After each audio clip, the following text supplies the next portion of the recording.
go to the content. Thank you, Prasad sir. Thank you very much. So I'm Dr. Prachi from Shield Healthcare, and good evening, everyone. Good evening, doctors, and welcome to join today's webinar on PCOS Revisited through the perspectives of endocrinologists and gynecologists. So before we begin, Shield is very happy to showcase our digital platform, which is Shield Connect. And so I'm requesting Chitra to play a quick video on Shield Connect. Chitra, over to you.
Thank you.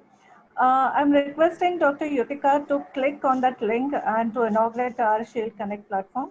I'm requesting to click on that.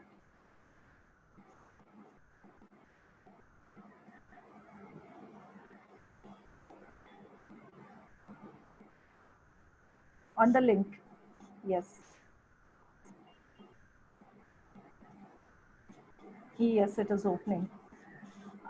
So this is our digital initiative to connect with the doctors, patients, and caregivers. And this platform will be used for the scientific data disseminations and interaction too.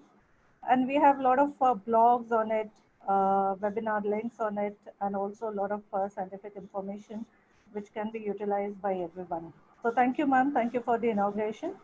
Thank you very much. So it is my honor to introduce today's eminent speakers. Our first speaker is Dr. Anurag Bajpai.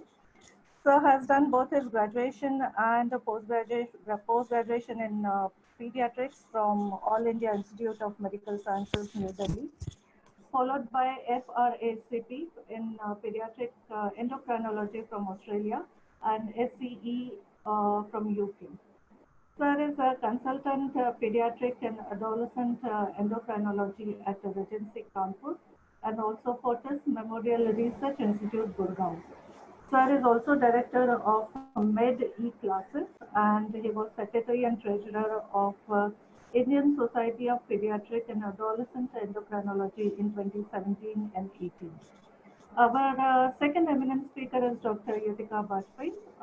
Ma'am is also from All India Institute of Medical Sciences with gold medal. And Ma'am is a consultant of reproductive medicine and in charge of Regency IVF in Kanpur. Ma'am has also done a fellowship in reproductive medicine and pediatric and adolescent gynecology from the premier Royal Women's and Royal Children's Hospital, Australia. So thank you, ma'am. Thank you, sir, for accepting our invitation. And before we begin, I will quickly go through the today's agenda. Our first talk is by sir on early puberty, followed by ma'am's talk on late puberty, and then endocrinologist perspective on PCOS, followed by challenges or reproductive challenges and management in PCOS by Dr. Yutika ma'am. And we will take question and answers after each talk. So I'm requesting all the participant doctors to kindly post their questions in the chat box after each talk.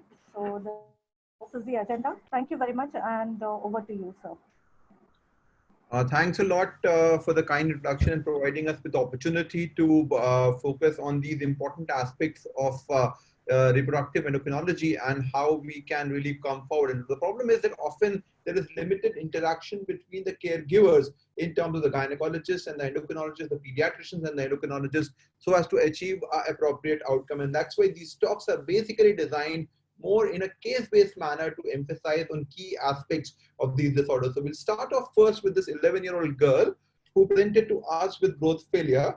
And the major complaint was that she was not growing. Now, this is a common complaint, but what we were really astonished was that we found that the bones were already fused by the time the girls come to us. And this usually happens by around 14 to 15 years. So what went wrong in this case?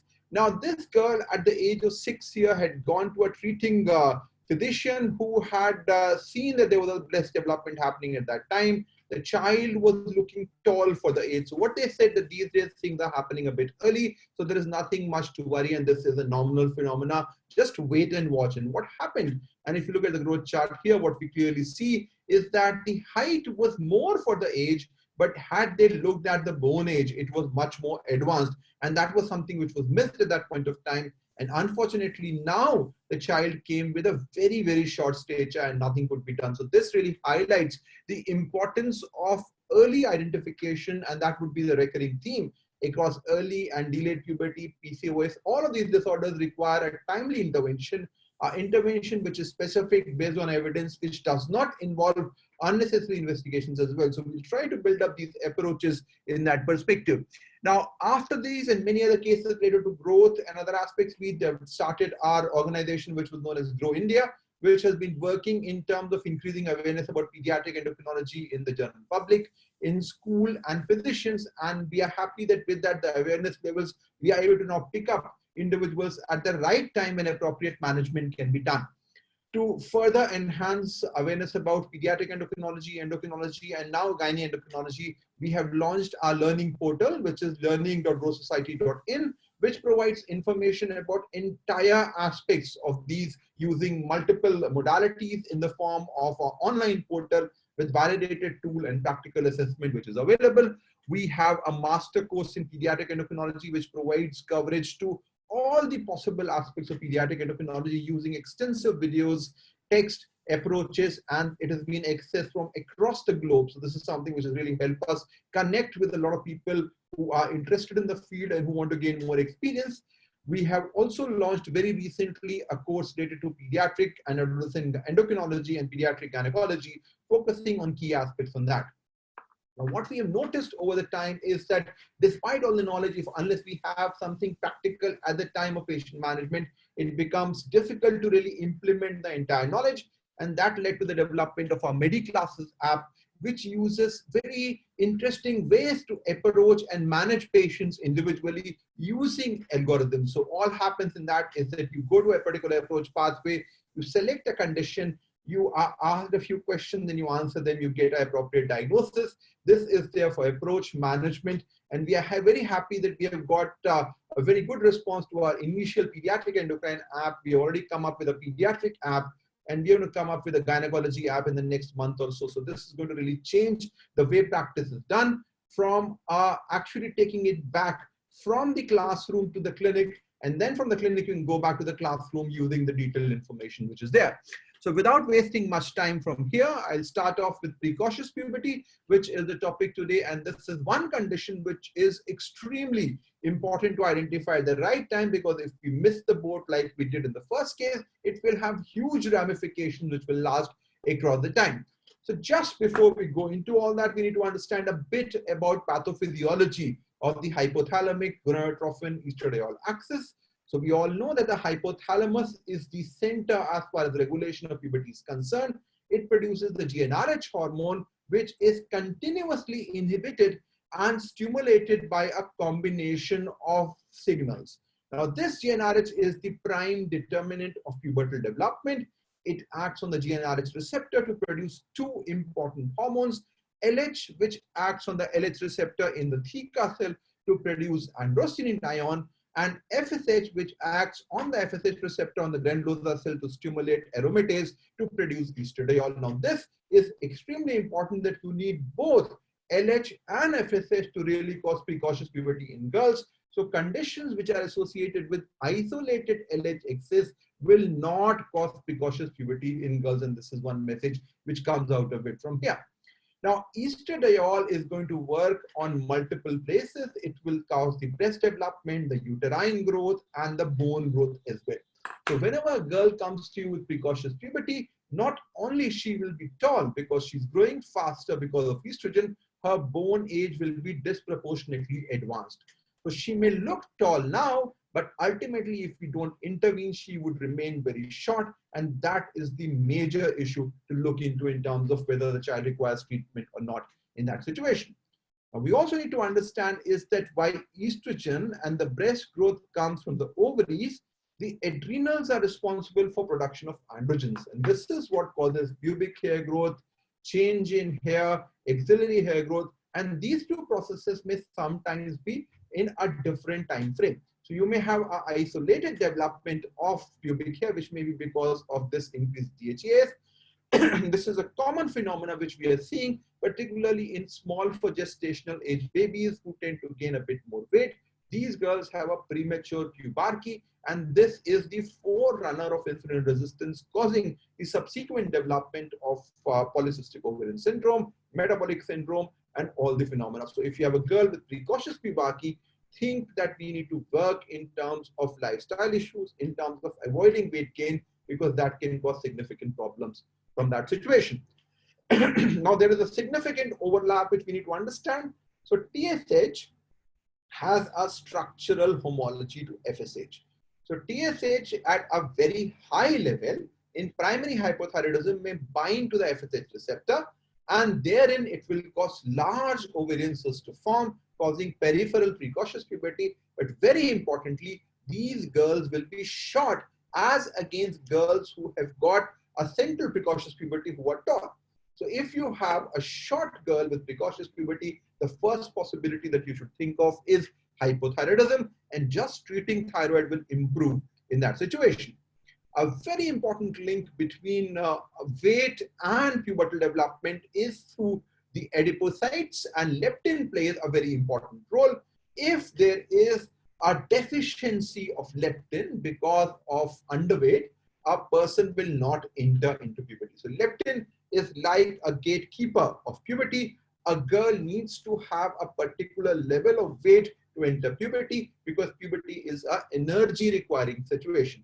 So if somebody has a chronic systemic illness, malnutrition, malabsorption, celiac disease, they would be a delayed puberty, and this is what Dr. Yutika will talk about subsequently in that regards.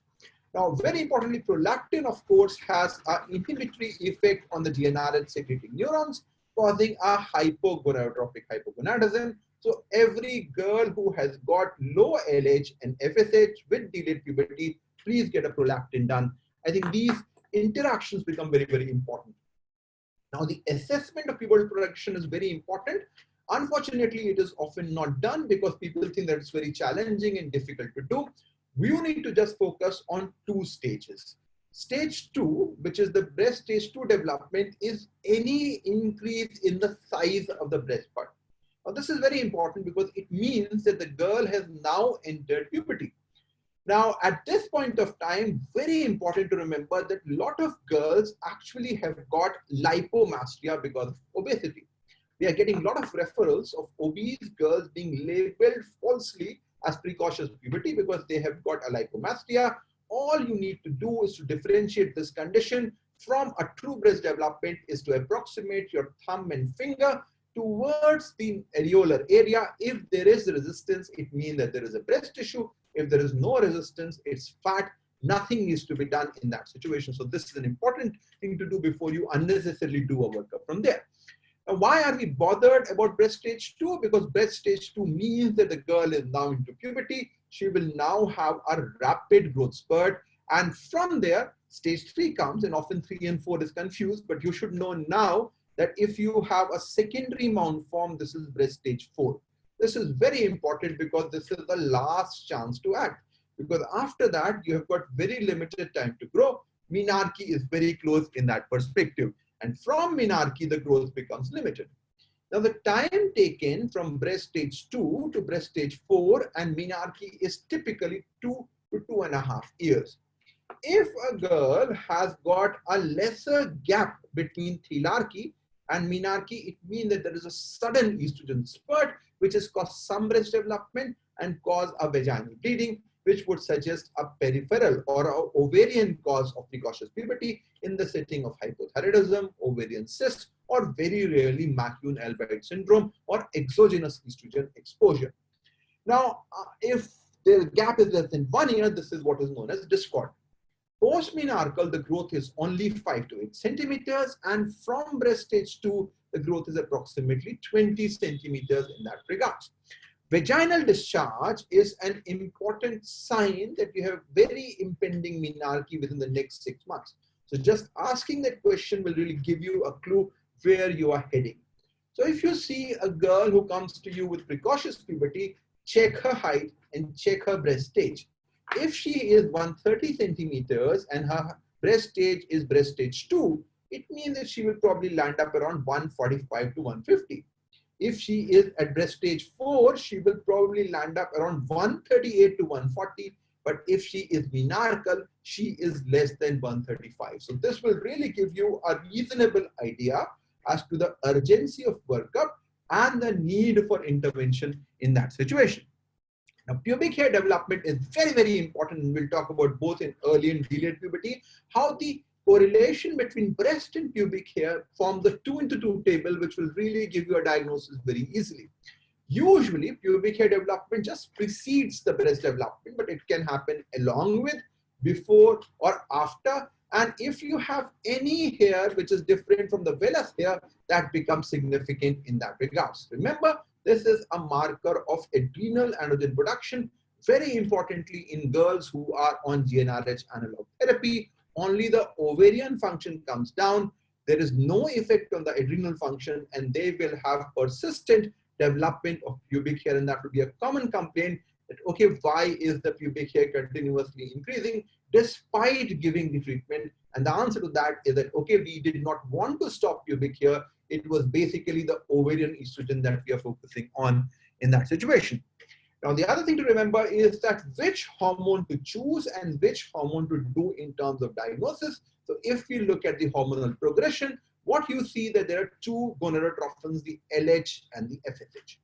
Now, FSH level are usually higher in the beginning of puberty, and this happens throughout life. If we talk about fetal period, FSH rises first, LH rises later. If we talk about mini puberty in childhood, FSH rises first. If you talk about every menstrual cycle, the FSH rises first. So this is a typical programming of the gonadotrophin, that FSH will rise earlier as compared to LH, but then LH will really take over.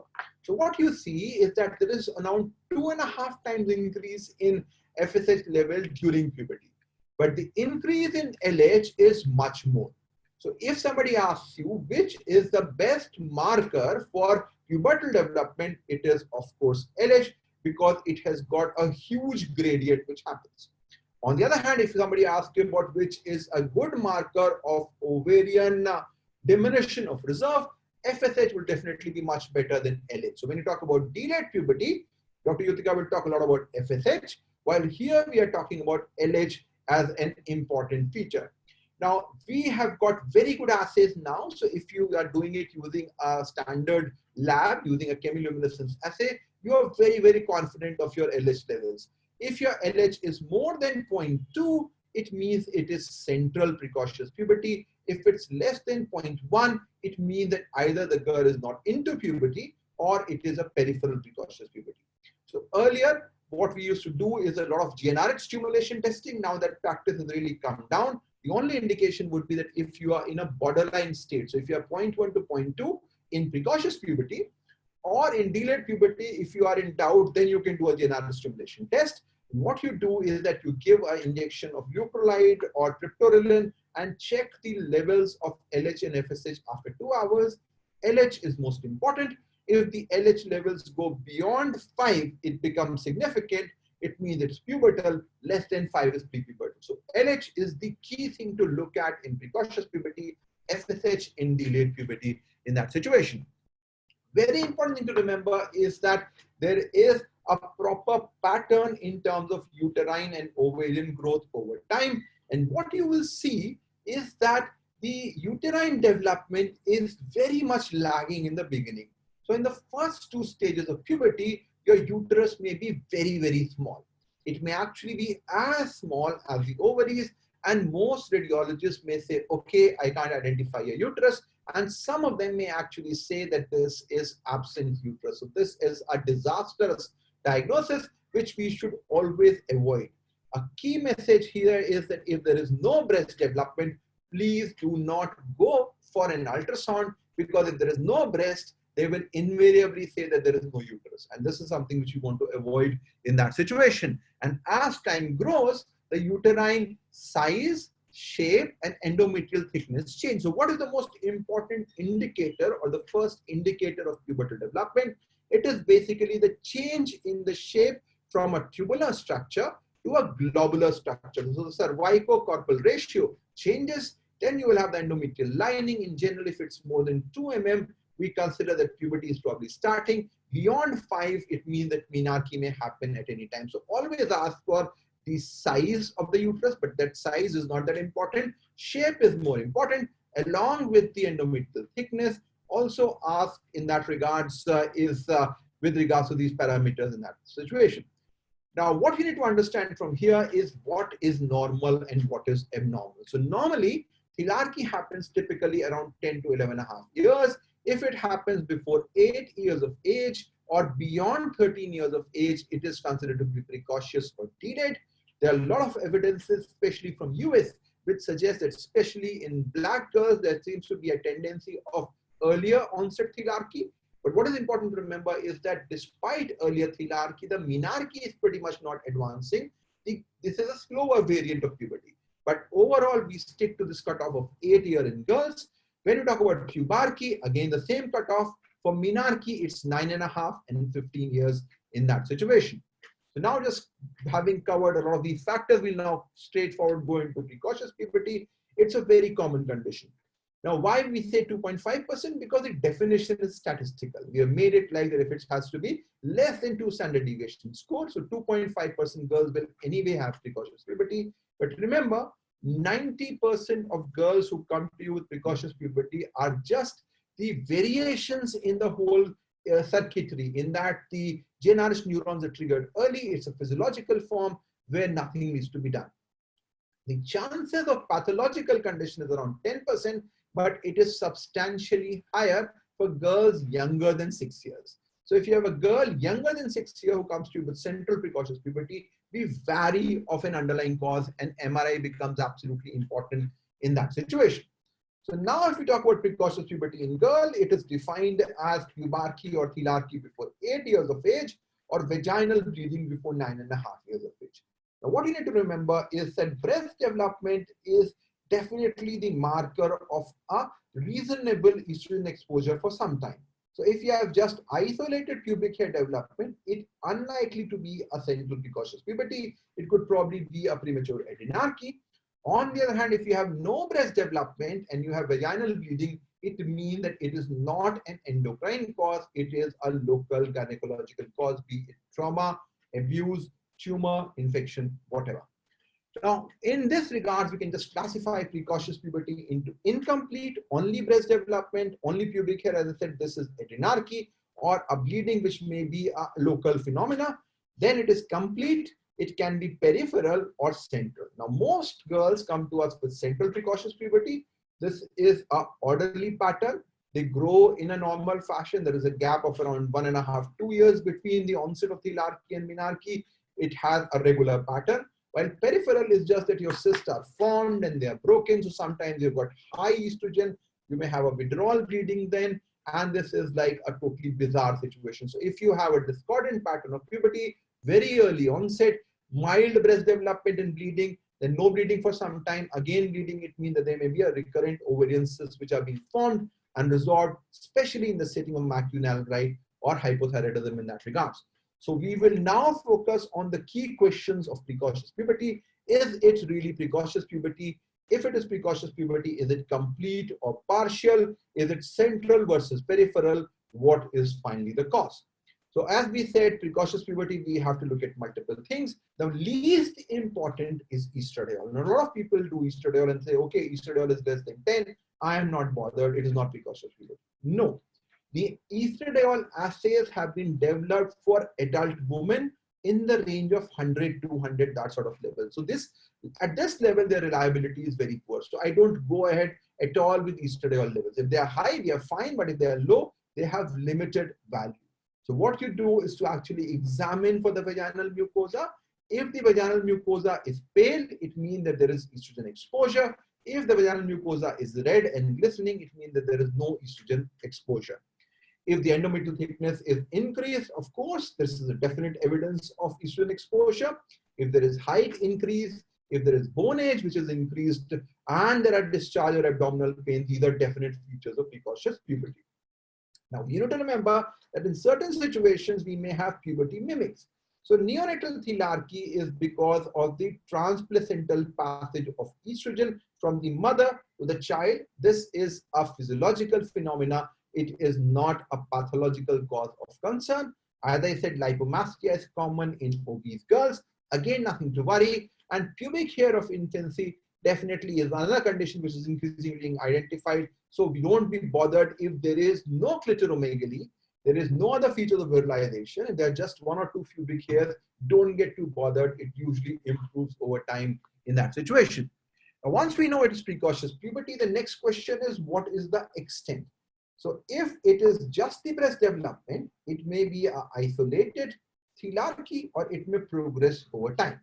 If it's just adrenarche, if there is just pubic hair growth, this may be isolated, but remember, it may be the only sign of a congenital adrenal hyperplasia and very rarely a adrenal tumor. So you have to be cautious in this situation. Look for signs of virilization, clitoromegaly, muscularity, voice change, all those things become important. And if it is just vaginal bleeding, this is not an endocrine cause. It is trauma, tumor, abuse, infection, and you have to send to the gynecologist in that situation. Now, once we know that it is a complete precocious puberty, the next question is it central or peripheral? The answer to that is basically the LH level. LH more than 0.2 would suggest a central precocity, which is 90% anyways. Less than 0.1 is peripheral in that regards. Now, what about the cause?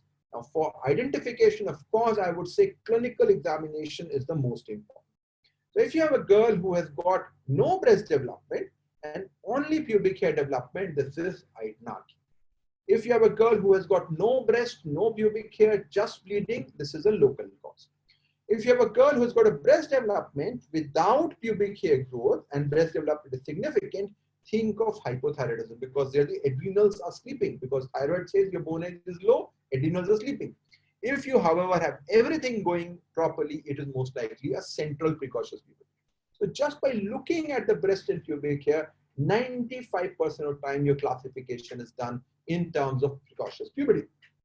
And the next issue, of course, is how do we approach? So first of all, you confirm that there is precocity. It's not just lipomastia. Look at the vaginal mucosa if in doubt.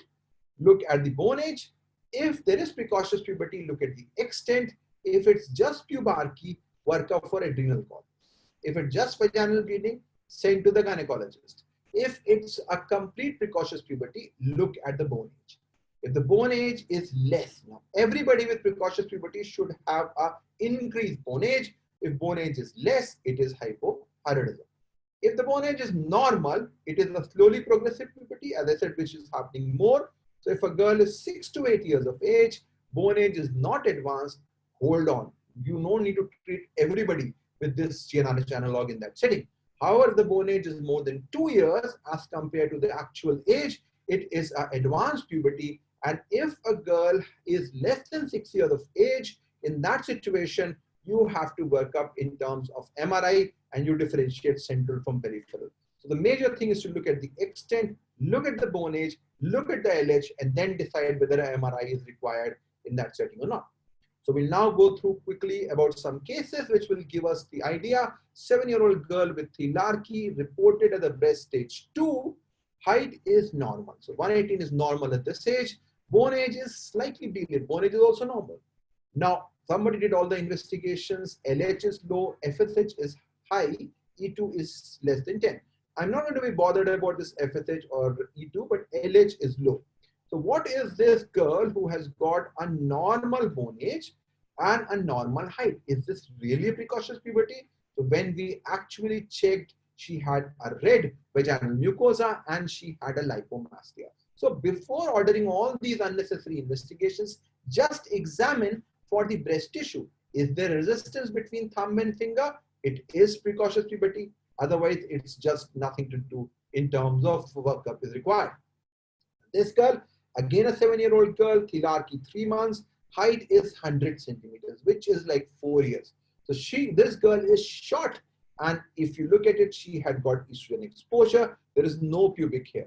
So I said, if there is no pubic hair and breast development, think of a thyroid problem. If there is a short girl who presents like this, think of a thyroid problem. And she was really short on the growth chart and had a large ovarian cyst. So any girl with large ovarian cyst, any girl with precocious puberty with a delayed bone age, with a short stature, think thyroid, they will respond dramatically. And this is something which will really help in terms of management. And if we go through our mobile application, it really provides very easy ways to just answer a few questions. It will ask about those parameters in terms of bone age, and then it will basically tell you that the diagnosis is most likely hypothyroidism. And this is a way in terms of evaluating and managing the situation. Now, 2-year-old girl with thelarchy, and what we are seeing here is that this girl has a significant breast development, slowly progressive. There is a breast stage 3, LH is low, FSH is slightly high, estrogen is low. Now, this is a very common condition known as isolated thelarchy of infancy. Usually, it is very slowly progressive and resolves with time, nothing to be done, but follow up in time, and you will find that the girl was fine on follow-up. 7-year-old girl with vaginal bleeding, 1 episode of bleeding, no breast development, no pubic hair development, and vaginal mucosa is red. It means that she has got a local cause. And what we found that every hormone was normal. And when we referred to the gynecologist, they evaluated and they found that there was a foreign body like this. So again, a big message, if there is an isolated vaginal bleeding, think of a local cause in that situation. 2-year-old girl with vaginal bleeding, thelarchy 3 months ago, height is advanced, definitely. She has got no pubic hair development, but there is a stage 3 development, mucosa is pale.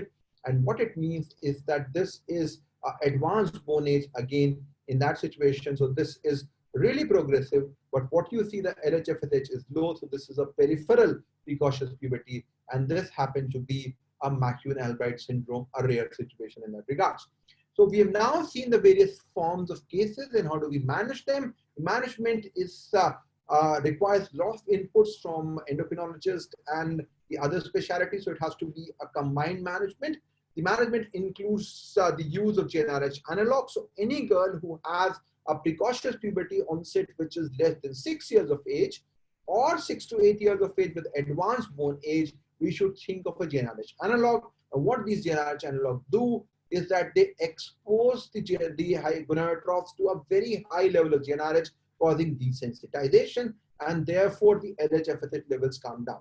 So there is first a flare, and then there is a desensitization which happens, and this will really result in an improved outcome in terms of reduced growth velocity, reduced bone age, and other aspects are very, very important from there. Now we have to be very careful with adherence, because if you're having gap between the injections, the flare effect will come every time. So if we say 12 weeks, this has to be given every 12 weeks in that situation, and that becomes important. It causes reduction in terms of breast development, bone age, as well as menarche, with no effect on pubic hair, because that's an adrenal thing. As we discussed earlier, there's no effect on pubarchy, which happens in that regards. Now, medroxyprogesterone, some people have been using, but that's only for vaginal bleeding, no effect on bone. So I would say it is only useful in those who have an intellectual disability, like somebody who has a HIE sequelae, like a cerebral palsy, you can think of it. Now, there are various GnRH analogs which alter the structure of the decapeptyl. There is alteration at the level of stability. There are various metabolites. So we've got leuprolide, which has got a different leuprolide moiety here, which works every 4 weekly or 12 weekly. Both options are available. Anybody with more than 30 kgs would require 2 injections, because then the dose may not be sufficient. Leuprolide, and then followed by the triptorelin, is also available, which is a more potent compound. 4 weekly 3.75 milligrams is the option. And in US, there is a once a yearly implant which is available as Hystrulin, which can be used in certain situations, which is not available. Most of our patients are either on leuprolide or triptorelin, and both seem to be doing quite fine in terms of response. Now, this is the update on the GnRH analog use in children, and this is one I was really proud to be part of this. It basically talks about the same parameter that we are talking about, that in somebody who has got early puberty with advanced development, stage 3 and above, we need to think of treatment. For somebody who is older than 7 years of age, you have to look at many more things in terms of treatment. What they also say is that the most important indicator of treatment is not hormones, it is growth and puberty. So don't keep on doing hormones on follow-up. Only if there is doubt in that situation, you should be doing that. So I think this is the follow-up case, 6-year-old girl with thelarchy. This is the first case which we discussed. And what we found here is that she had a very advanced bone age, and this should have been treated with the GnRH analog, and that could have resulted in an improved outcome. And if you go through our app, it really says that this girl will require a definite treatment with GnRH analog, which is essential in this perspective. And this becomes important. Now, on 1 year follow-up, what we see that she has gained now 5 centimeters a year, but the pubic hair has increased, and the mother is really bothered about that. Bone age is reasonably stable, and 2 hours after that, LH is also fine. So parents are concerned about pubic hair. What we need to tell them that pubic hair will not change in this situation because it's an adrenal phenomena, nothing to be done in this situation. Just a word on peripheral precocious puberty, a very rare situation. The options are to inhibit the production of estrogen using aromatase inhibitor, the use of selective estrogen receptor modulators like tamoxifen, and very, very rarely the antagonist for estrogen, which is fulvestrant. Pyroxene treatment, of course, improves treatment in terms of the hypothyroidism associated precocious puberty and results in improvement on ovarian cyst. If there is a simple ovarian cyst, small in size, functional cyst, nothing to be done, it will be resolved over time. If there is a complex cyst, larger cyst, a gynecological opinion will of course be required in that setting. So just to finish, in terms of precocious puberty, it's a common condition, but usually physiological. The art is basically to differentiate physiology from pathology. Any girl with breast development before 8 and periods before 9.5 years requires evaluation. MRI is essential if there is a central precocious puberty presenting before 6 years of age, and GnRH analogs are indicated if there is an advanced bone age. So I think at that point in time, we'll finish off this talk on precocious puberty, and if there are any questions, we can take Dr. Prachi at this moment. Yes, sir. Thank you. Thank you very much for that excellent presentation. We do have a couple of questions, though you have covered in your talk, sir, but still I will read out those questions. So these questions are from Dr. Sabina Vich, and the question is, this is a 9-year-old girl, and the spotting per vaginal has been noticed once, and the SMR is between 1 to 2. So do we need to do any thorough or aggressive investigations? Yes, so this is a very, very red flag sign, I would say, that you have got a girl who has got vaginal bleeding with just breast stage 1 or 2. Now, as I said, if you talk about a normal pubertal pattern, your breast should be at least stage 4 before you really have a vaginal bleeding. So I would be really concerned about any local issue, particularly things of possibilities like abuse, trauma, infection. This becomes extremely important in that regards. Right, sir. Thank you very much. And again, the second question is from Dr. Sabina Vich. Again, you have covered all the hormonal levels. But her question is the cutoff for FSH, LH, and estradiol at the time of puberty. Yes, so as I said, if you want to look at one thing to focus, it's only the LH level. FSH levels will vary with different pubertal stages. They increase only 2.5 times. LH increases 25 times. So it's a best marker. Just do a single LH. Now, LH, ideally, because it's a pulsatile hormone, you should do it in a pooled sample. So you take 0, 15, and 30-minute sample, pool of them, and then do it. If your LH is more than 0.2, you are into puberty. That's it. If it's less than 0.1, you are prepubertal. 0.1 to 0.2, there could be a debate as to what to be done, whether you do a GnRH testing or not. In our experience, mostly you will find LH beyond 0.2. It's very easy to identify in terms of entry of puberty. But if LH is definitely less than 0.1 and there are not much features of precocious puberty, I would say hold on and no workup is required in that setting. Right, sir. Thank you. The next question is again about LH levels, which you have already covered. Yeah. Regarding the first diagram, could you clarify the relation between FSH and LH in evaluation? This is from Manar Sayed. Yeah. So Dr. Manar, thanks for the question. This basically is that FSH, I would say, has got a very limited role in precocious puberty. When Dr. Yutika talks about delayed puberty, it becomes important. And they're only also in differentiating hypogonadotropic hypogonadism from hyper. That we use a cutoff of 15. LH is the test to look at. And if your LH is more than 0.1, you have probably entered, more than 0.2, you have entered puberty. The typical LH levels when you start having periods is around 2. 2.5 is the sign when you start thinking of, okay, now bleeding is really imminent on that regard. So I would say focus on LH. I think the question which Dr. Reddy had asked about was a bit different. He asked about the cutoff serum levels during monitoring of treatment. So that also is very important. And as I discussed at the consensus guideline, in fact, I was part of the same committee which focused on these LH levels and clinical guidelines. We believe that the clinical monitoring is the most important because many people have used different cutoffs. There is no clear-cut predictive value of a particular cutoff. If you have a delayed bone age, which is now stable, if the breast is not enlarging, growth velocity is normal, nothing to worry.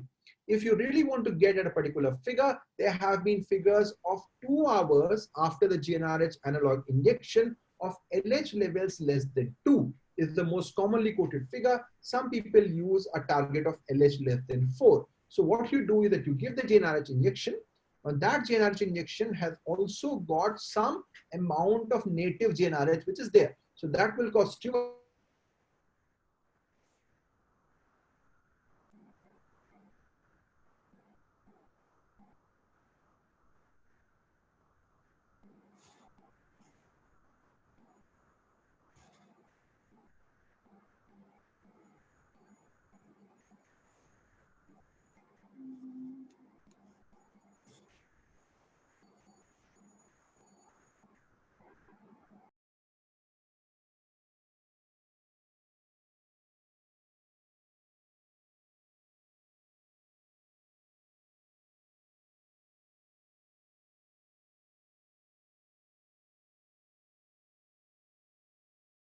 issue. Is the voice clear now? Yes, sir. Now it is clear. Yes. So if the LH level is more than 4, generally that is considered to be evidence of lack of suppression in that regards. Yeah. Right, sir. And one more question from Dr. Sanjana is the role of prolactin in this patient. Okay, prolactin has got no role in the evaluation of precocious puberty. It has got role in terms of evaluation of delayed puberty. Prolactin levels do not cause precocious puberty, so please do not do prolactin level at all in somebody who comes to you with precocious puberty in that setting. Right, sir. So those were the questions. Thank you very much. So we will have the next talk by ma'am on delayed puberty. Over to you, ma'am. Thank you.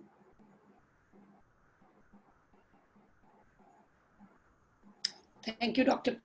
Prachi.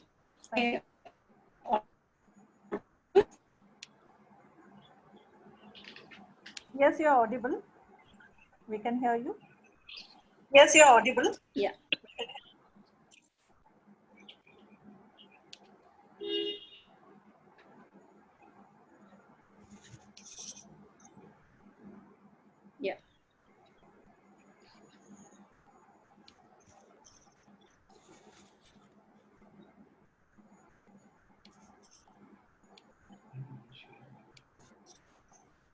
Okay.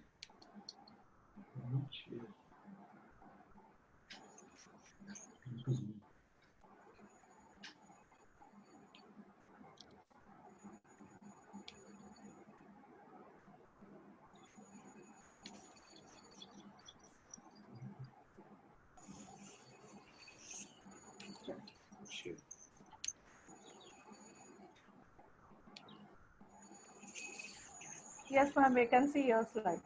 Yeah, yeah. No. This is a different.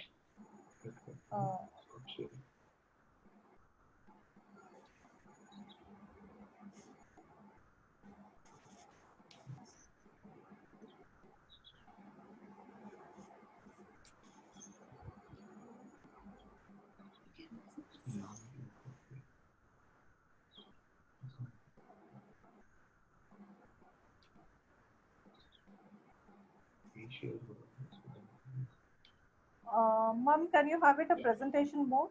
Yeah, yeah. Just one second. This is different.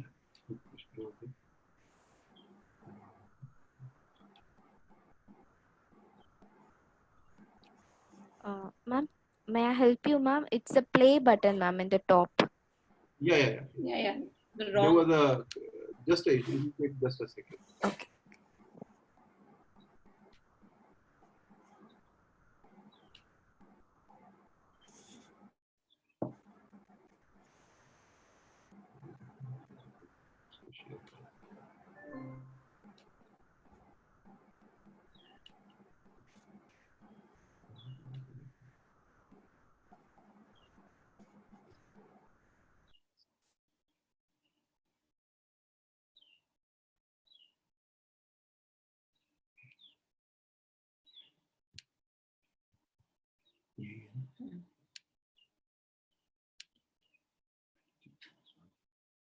Oh, sorry for the delay. Thank you, Dr. Prachi, and thank you, Dr. Anurag, for a wonderful presentation on precocious puberty. So my job here is to deal with delayed puberty in girls. Let's begin with this young girl, 12-year-old, concerned, family very concerned of delayed puberty, a class 6 girl. And nowadays, because periods are starting very early and because of the peer pressure, generally from time to time we get girls and families in our clinic with concern. Now on examination, she definitely had breast stage 1 and pubic hair, and she was seen by someone else. Actually, she came to me at a very different stage, a normal height and weight. And they did a hormonal profile. She was clearly LH-FSH quite low, and somebody did an ultrasound, and ultrasound was absent.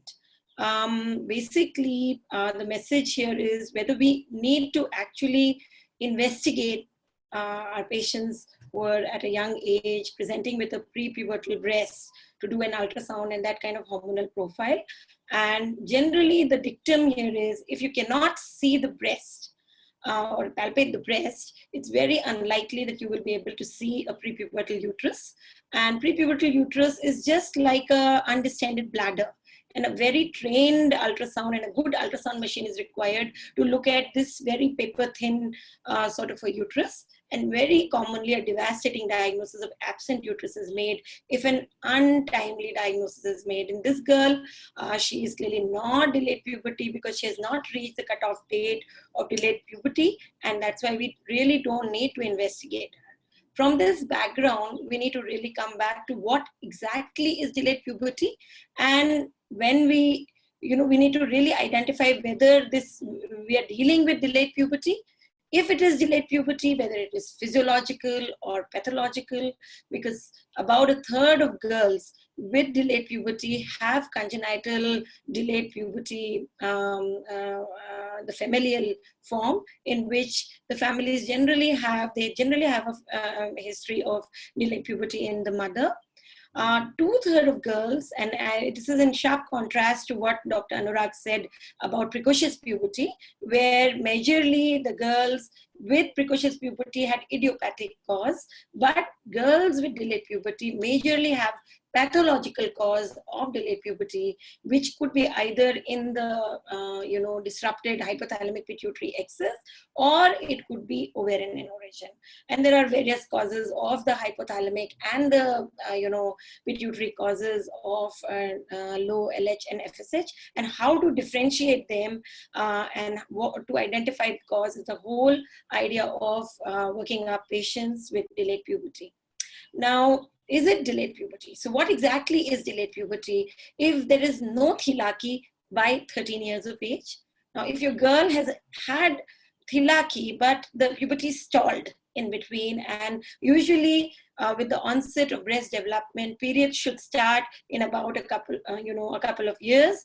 But if the periods do not start, there is no minaki within 3 years of onset of thilaki, that's delayed puberty. And if there is secondary sexual characteristics and there are no periods by 15 years of age, definitely that is primary amenorrhea and delayed puberty. So very important to have those criteria and cutoffs in our mind. Now, once we've sort of confirmed that this is delayed puberty, we need to actually differentiate whether this is physiological or pathological puberty. And for that, the pointers. So if it is a familial delayed puberty, basically, usually these girls are short, and they do not have any pubarchy also. So pubarchy or the adrenarche is generally completely unrelated to the hypothalamic pituitary axis, and adrenals actually start working once an appropriate bone age and appropriate weight has been gained. So after an appropriate growth, pubarchy should start. But in the familial delayed puberty, basically pubarchy is absent. Usually these girls are short, and they never have a stalled puberty. It doesn't happen that they have their breast and they have not started period. So if that has happened, that is a pathological cause of puberty, and there should be no neurological features present. Coming on to what if it is pathological puberty, what is the site? And to identify that, if one single test, it would be FSH. So in precocious puberty, the major test was LH, because it was differentiating the various peripheral and central causes. The one test that will differentiate what is the site of cause or the pathology would be FSH. If the FSH is normal, usually it is hypothalamic and functional. And these causes basically would be due to disruption in the hypothalamic axis, due to malnutrition or maybe malabsorption like celiac disease, and chronic diseases, a girl suffering with chronic kidney disease or maybe congenital heart disease. Those who have growth failure generally will have hypothalamic disruption and may enter into a transient form of pathology. Even high prolactin due to a pituitary adenoma also disrupts the GnRH axis, and that basically can also have a milder form of FSH and delayed puberty. A more permanent form of delayed puberty will have very low, generally less than 5 milli-international unit per liter of FSH. And if the FSH level is high, that is an ovarian cause or the ovarian insufficiency or ovarian failure, which can be due to dysgenesis like Turner syndrome or pure gonadal dysgenesis. It could be due to an insult, maybe a chemotherapy or radiotherapy in childhood or a surgery done. So many causes of ovarian failure, and even also a premature ovarian failure due to autoimmune causes could be a cause of delayed puberty in such a scenario. Basically, when you deal with it, the first clinical clue would be to look at the pubic hairs. So if there are no breast and pubic hairs are present, generally means the isolated involvement of the hypothalamic pituitary axis, because there is, the adrenarche has happened, so GnRH deficiency.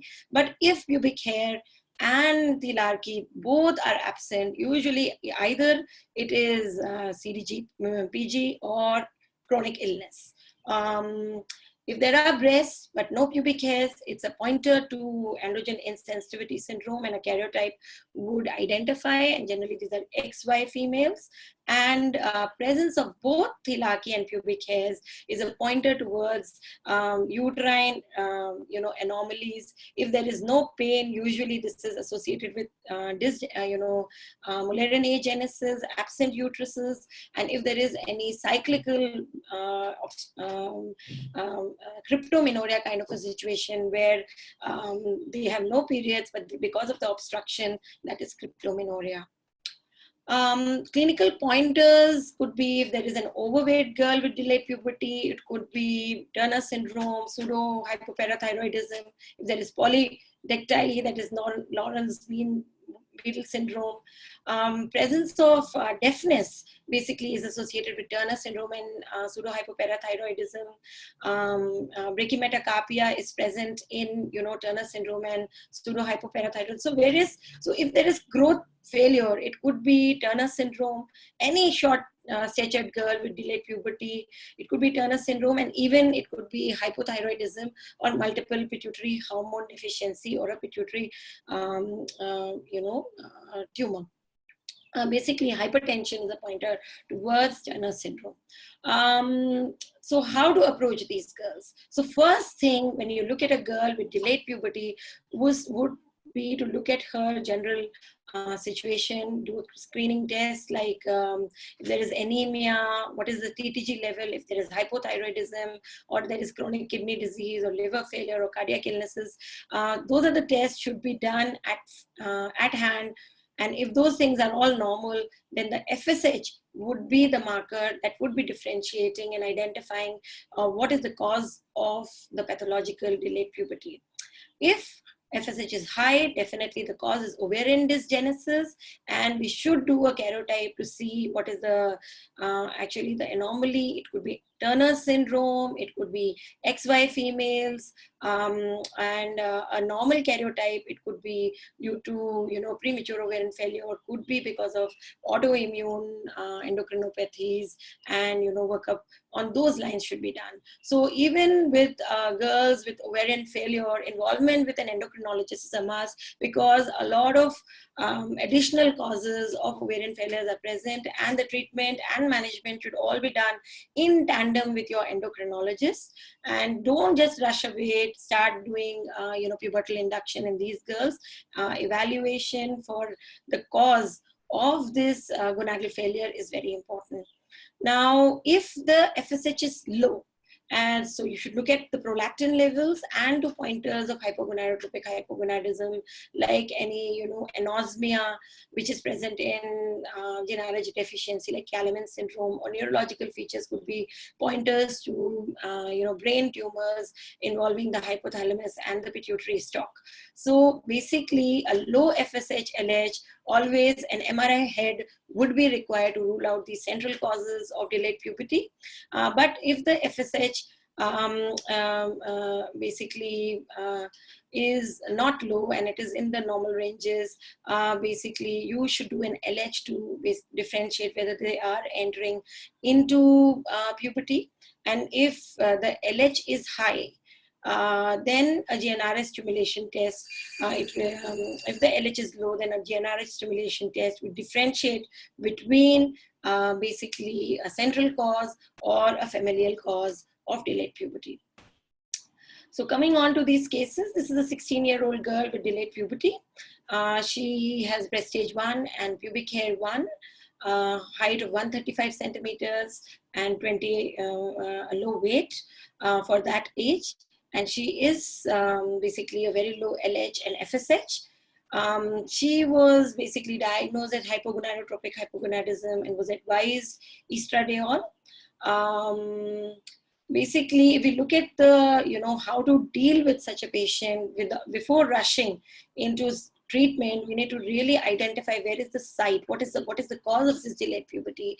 And screening tests, I would say, are quite must in this girl with growth failure, low weight. She also had anemia, and a TTG was done, and she turned out to be celiac disease. So sometimes these systemic illnesses, chronic illnesses actually present with delayed puberty due to growth failure, and the identification of those causes are very important. So we need to deal with the patient, the overall picture of the patient, not just the puberty. So coming on to the second girl with 16 and a half years who had thilaci at 12 years, but her puberty was stalled. And this is, I think, a very big marker, flag sign for pathology. So any familial cause of delayed puberty will not be having thilaci. So she had thilaci, but the puberty stopped. So it is some sort of a pathology. Now she has a normal height and weight for her age, but clearly she is prepubertal. LH-FSH is very low. So in those cases when there is FSH is low, generally we need to look at prolactin levels, and in her case there was galactoria and a very high prolactin level and turned out to be pituitary adenoma. So coming on to this, another girl, 16-year-old with primary amenorrhea. She did have breast development and an adult form breast stage 4 and no pubic hair. So she was tall statured, normal, so there is no growth failure here, and clearly a very high FSH level pointing towards, the ovarian cause of delayed puberty. And with that high level of FSH and absent pubic hairs, it's a pointer of androgen insensitivity syndrome, a complete androgen insensitivity syndrome. Now, this is a receptor problem, and that is why these girls have generally a lot of testosterone, but that testosterone is getting converted into estrogen because it's not acting on the androgen receptors. The complete secondary sexual characteristics will develop, but there is no uterus. And identification is through karyotype. These are generally XY females.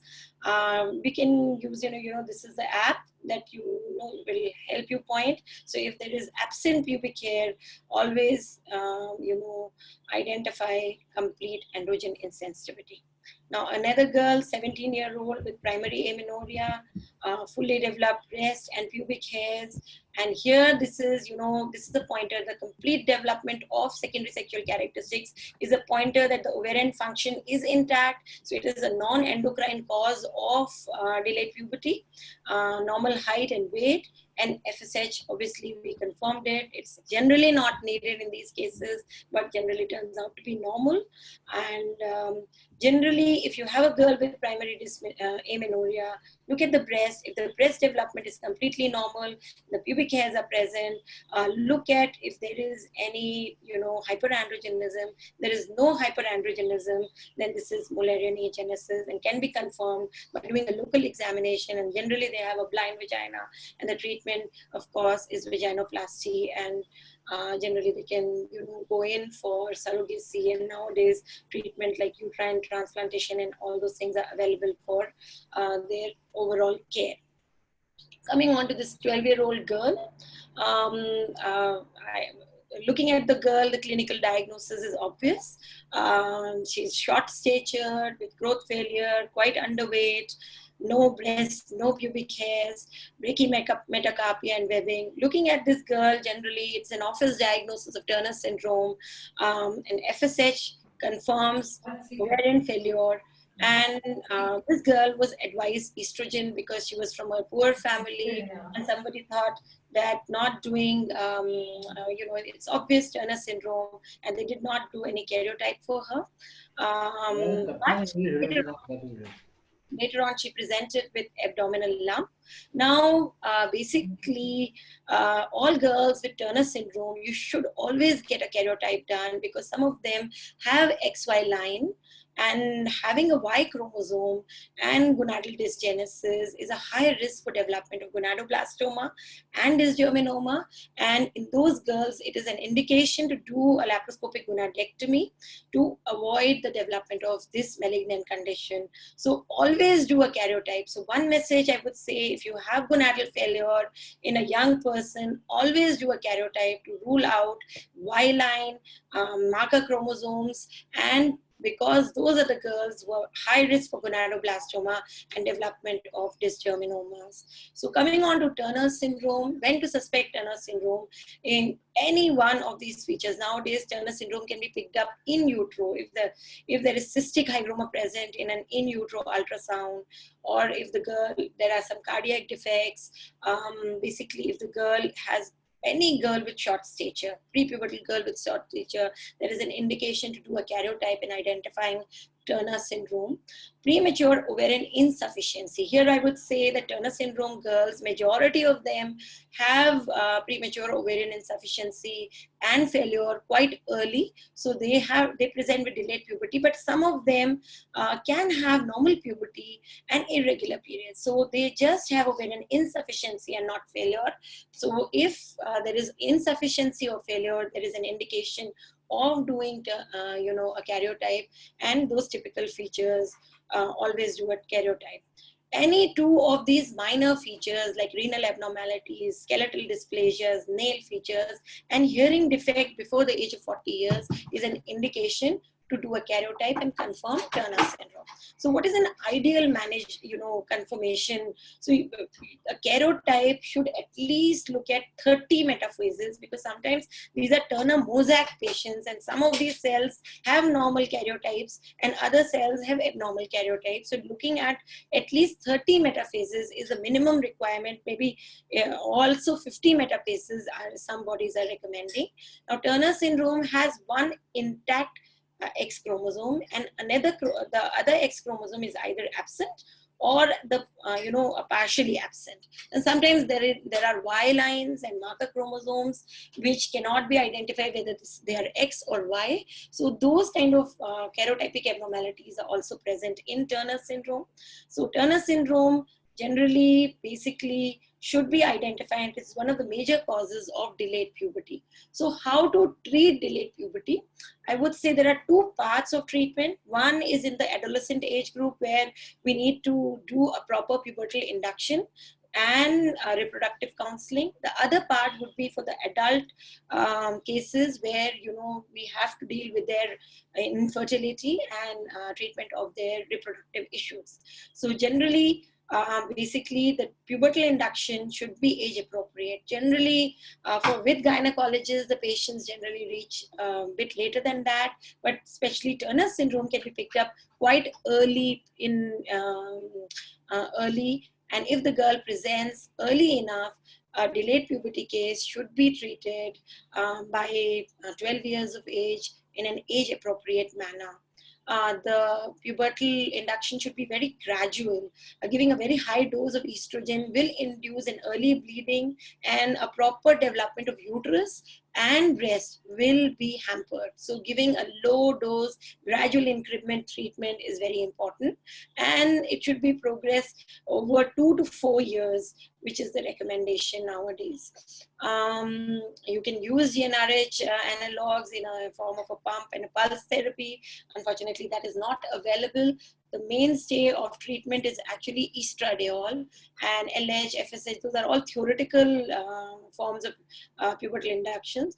Generally, the form of estradiol that we generally use should be basically the most commonly available is oral.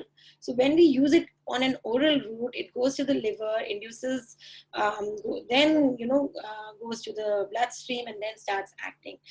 And in the liver, it lowers the IGF-1 levels, increases the clotting factors, and causes dyslipidemia and interferes with angiotensin system and causes hypertension. So all the side effects of use of estrogen for pubertal induction are based on if we use this orally.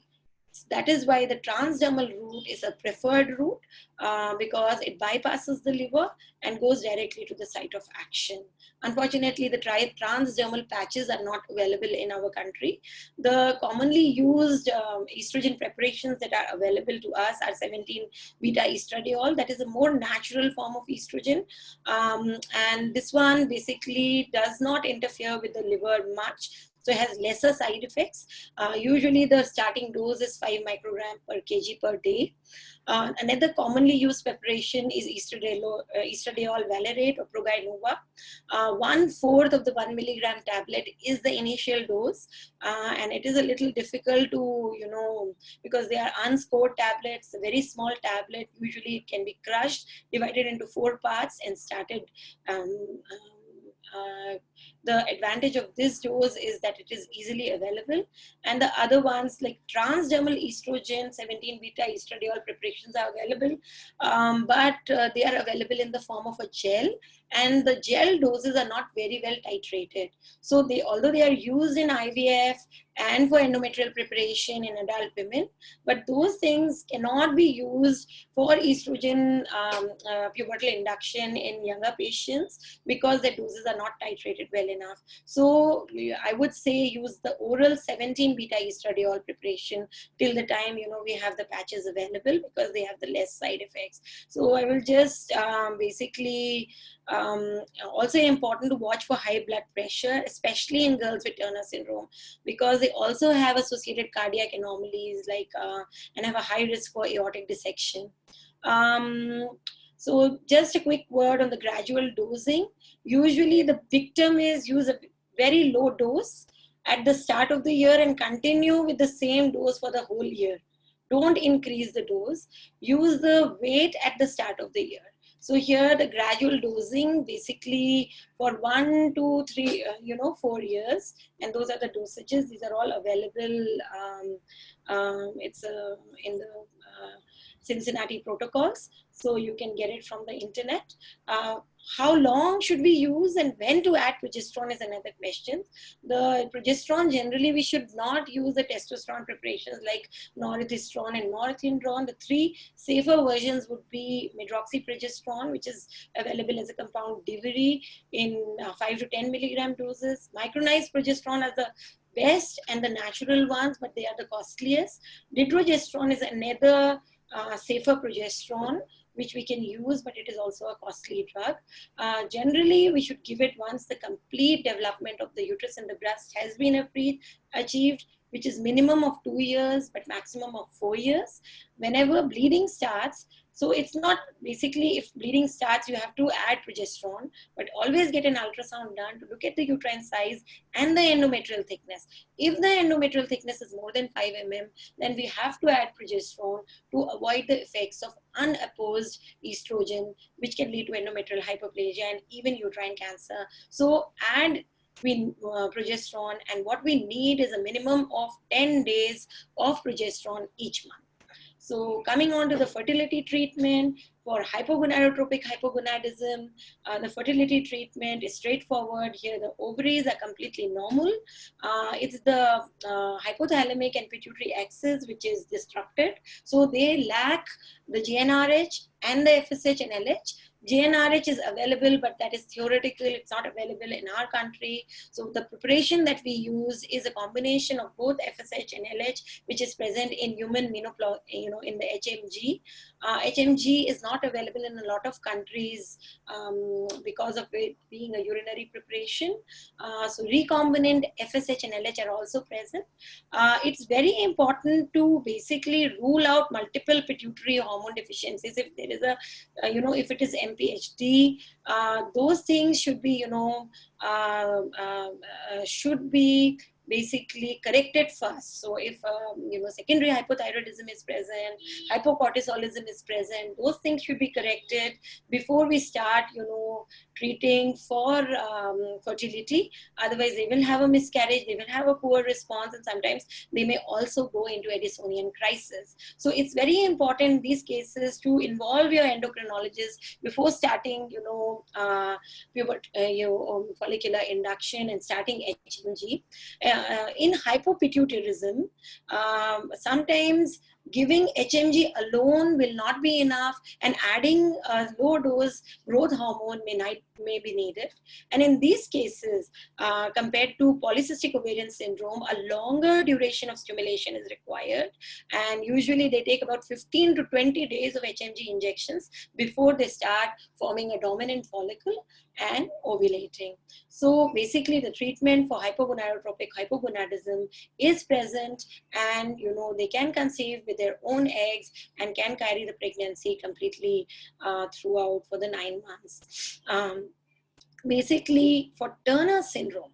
Now Turner syndrome with proper pubertal induction, a normal uterus can be managed, and they can be offered fertility, but there are certain things that we have to look for, because a group of Turner syndrome patients can have their ovaries functioning, and the guideline says that if you have diagnosed Turner syndrome before the age of 12 years, look at the AMH, and if the AMH is more than 2, then we will just observe. It means that they are not entering into premature ovarian insufficiency, and they may go into spontaneous puberty. But if the AMH is less than 2, then there is a case of doing a laparoscopic oophorectomy and doing ovarian freezing. Now this facility is available only in a couple of centers in India, and this is more of a theoretical thing, because very few cases of pregnancy has been reported with this ovarian cryopreservation. Generally, the patients would always come late to us, and in a girl who is more than 12 years, if the AMH is more than 2, there is definitely a case of doing a cycle of IVF, taking out oocyte and doing oocyte freezing, so that they can be given a chance of their IVF through their own eggs. Definitely this IVF has to be combined with PGT to rule out any further aneuploidies due to the presence of aneuploidy in these girls. Many times it is shown that because their ovarian failure has not occurred, it's probably because there is mosaicism in the ovaries, and you would have normal embryos formed with these oocytes. If the AMH is less than 2, then nothing can be done from the point of view of their ovarian storage, and these girls will require oocyte donation for pregnancy. Coming on to artificial reproductive techniques, we all know that Turner syndrome patients have a risk of aortic dissection and have a risk of, having these complications in pregnancy. So it's an absolute contraindication if their aorta is already dilated, or they have had previous history of aortic dissection. But if those things are ruled out, the echo and cardiac MRI should have been done within the first 2 years of doing the ART procedure, and the procedure is generally oocyte donation with transfer of embryos into the uterus. And Turner syndrome girls can carry pregnancy safely if they do not have any systemic and cardiac problems. And if they have cardiac problems, then they will require surrogacy. And in that case, only if we have already basically stored their oocyte in pubertal age group. Pregnancy, of course, is a complete contraindication if there is previous history of aortic dissection or a very high risk for aortic dissection. If your patient gets pregnant, this is a very high risk pregnancy, and she should be carefully managed with echo and basically looking for high risk for aortic dissection and preterm death if the dilatation of aorta occurs. Delivery is usually cesarean to prevent the development of aortic dissections during the labor, but if she has no features, she can be delivered normally also. Coming on to this last case, this is an adult woman presenting with secondary amenorrhea and infertility. She has had oligomenorrhea since menarche, and for the last 2 years, she's been amenorrheic. On examination, she has a complete secondary sexual characteristics, but she's short-statured. Multiple doctors had seen her. She's been on estrogen and progesterone off and on. You do an FSH, and she turns out to be premature ovarian failure. Now this girl with delayed puberty has had an incorrect kind of a treatment in childhood, has come to you for infertility, and you basically advise her donor IVF, which we do for ovarian failures. You get an ultrasound done, which is normal, and you start 3 to 4 cycles of HRT before doing IVF, and you end up with a positive pregnancy. So this is basically usually a very common scenario in IVF centers where we have girls with premature ovarian failure. We can offer them donor IVF, and many times this is a very successful treatment. But in her case, she ended up with chest pain and shock. Now, this is a clinical case of aortic dissection, a very life-threatening situation. So the message is to always do a karyotype. Even in girls who have had spontaneous puberty, have had spontaneous onset of menarche, because a group of Turner syndrome girls can be Turner mosaics, they can have cardiac anomalies, and we should not land up with this complication. Thank you.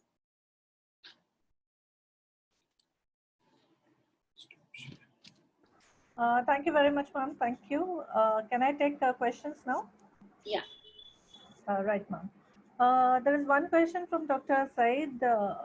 It's a comment. What he is mentioning is that we usually do Y chromosome probe to rule out mosaicism. So your comment, ma'am. I think the better test would be to do a complete karyotype, but that because a ring chromosome probably could be missed by doing just a Y chromosome probe, and but it can be an alternative. Yeah. Just to add on to guidelines based on that, what it basically suggests is that if all the guidelines regarding cancer therapy, a cancer risk is based upon a conventional karyotype. So routine Y cell line detection is not recommended in that situation. So you can consider that, but it's not a recommended because you may pick up individuals who may not have that same cancer risk. So karyotype is good enough in most cases. Right, sir. Right, ma'am. Thank you. The next question is from Dr. Rajesh Joshi. The question is the adult dose of Proga in a patient with Turner syndrome. So generally literature mentions 1 to 2 milligrams. So what's the your opinion? In the lowest possible dose, because in Turner syndrome they have a higher risk for basically hypertension. Therefore, the lowest possible dose, and I would suggest instead of using the valerate, use the 17 beta estradiol, and the dose for that one is 1 milligram. But for Proganova, it is 1 to 2 milligrams. Usually, if the girl is not obese, 1 milligram should suffice. Correct, ma'am. Thank you. The next question is from Dr. Manju Sharma, and the question is a bit longer. This is a 14-year-old girl, and there's no menarche. The breasts are normal, no pubic hair. She has ghabrahat and insomnia, and the mother has also a history of delayed menarche and conceived after treatment. So mother has a delayed cycles also, and mother is on antidepressants. So how to go about it as far as treatment is concerned? So basically, 14-year-old girl with delayed menarche or in a family history, she does not have pubic hair. That is a pointer. So if she is short statured, that could be a pointer towards the familial cause. There is a case of basically working her up, because definitely she is in the gray zone. So we need not wait till 15 years and thinking that she probably is a familial cause of delayed puberty, because for the age appropriateness, and because the puberty is now, some people have taken the cutoff to 14 years as well. So yes, definitely you should work her up, get a FSH done, and if the FSH is normal, low normal, then probably she is a case of familial, and we can start pubertal induction in her case. But definitely, if she has high FSH, which you are sort of trying to mention because of feeling heat and all those things, she is probably premature ovarian insufficiency. We should get a karyotype done to rule out Turner syndrome and a Turner's mosaic in her case, and take her from there and give her pubertal induction.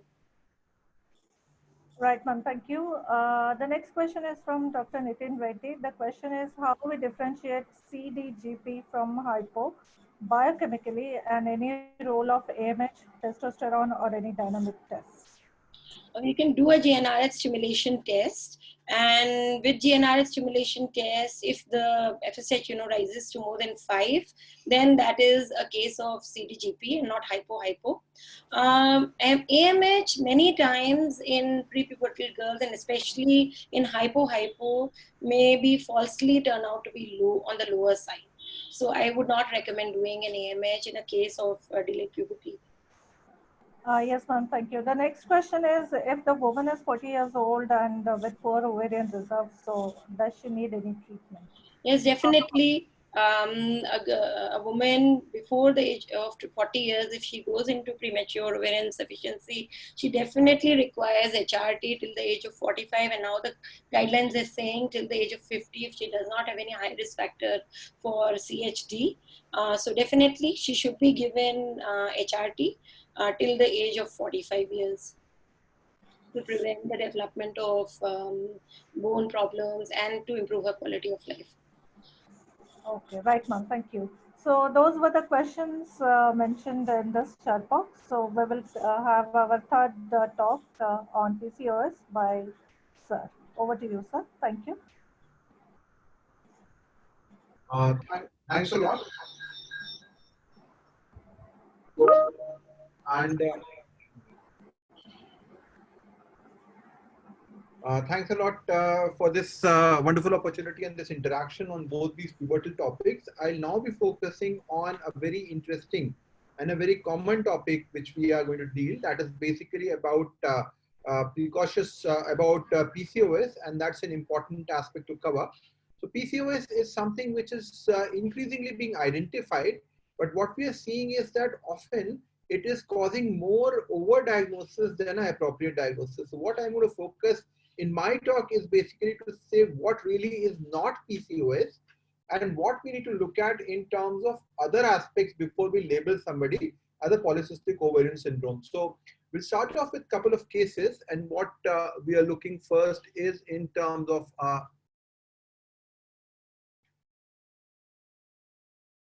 so this first case is a 14-year-old girl with hirsutism who presented to our OPD with complaints of menarche 1 year ago. And what happened was that she was having periods every 2 months and had a Ferriman Galway score of 6, which is basically a marker of not really significant hirsutism.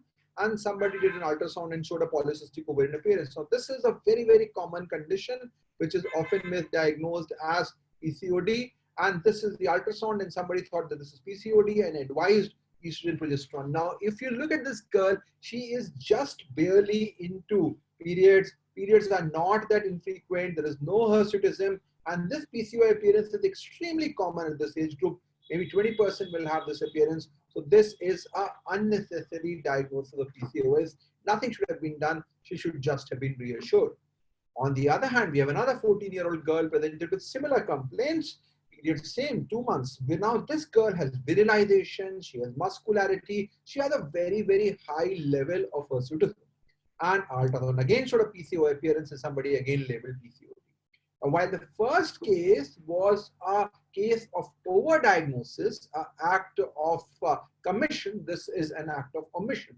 What we are seeing here is that this is a girl with rapid development, virilization, muscularity. There is a large virilizing adrenal tumor on your face of it. So we have to be very careful when you're looking at a girl with hyperandrogenism, because this is a common phenomena. 85% of it is PCOS, and that's why it's okay to identify that. But there are other pathologies, and there could be this 1 in 100 chance of having a very severe underlying disease like carcinoma, which should not be missed in this perspective. So what I'll do over the next 20-25 minutes or so is to really go forward in terms of the various causes of hyperandrogenism, how to evaluate, confirm, and manage in that regard. And then that will form the basis of Dr. Yutika's talk. We'll focus a lot about the very important reproductive issues in that regard. Now, if we look at in terms of the same pathophysiology which we talked about, the GnRH, LH-FSH, LH acting on androstenedione, FSH acting on estradiol, and in that perspective, we see that the androgen production which happens is usually through two organs. We always talk about the ovaries and the adrenals. We also need to understand that the adipocyte itself can produce a lot of androgens and testosterone to the peripheral conversion which may happen in this situation. So abnormalities in terms of hyperandrogenism can usually happen because of an ovarian issue, which includes a polycystic ovarian syndrome, an ovarian tumor like ovarian carcinoma, a hypertrichosis situation, which is a rare situation, but which will cause severe virilization, any form of insulin resistance, be it obesity, genetic or acquired, will cause polycystic ovarian appearance and go from there.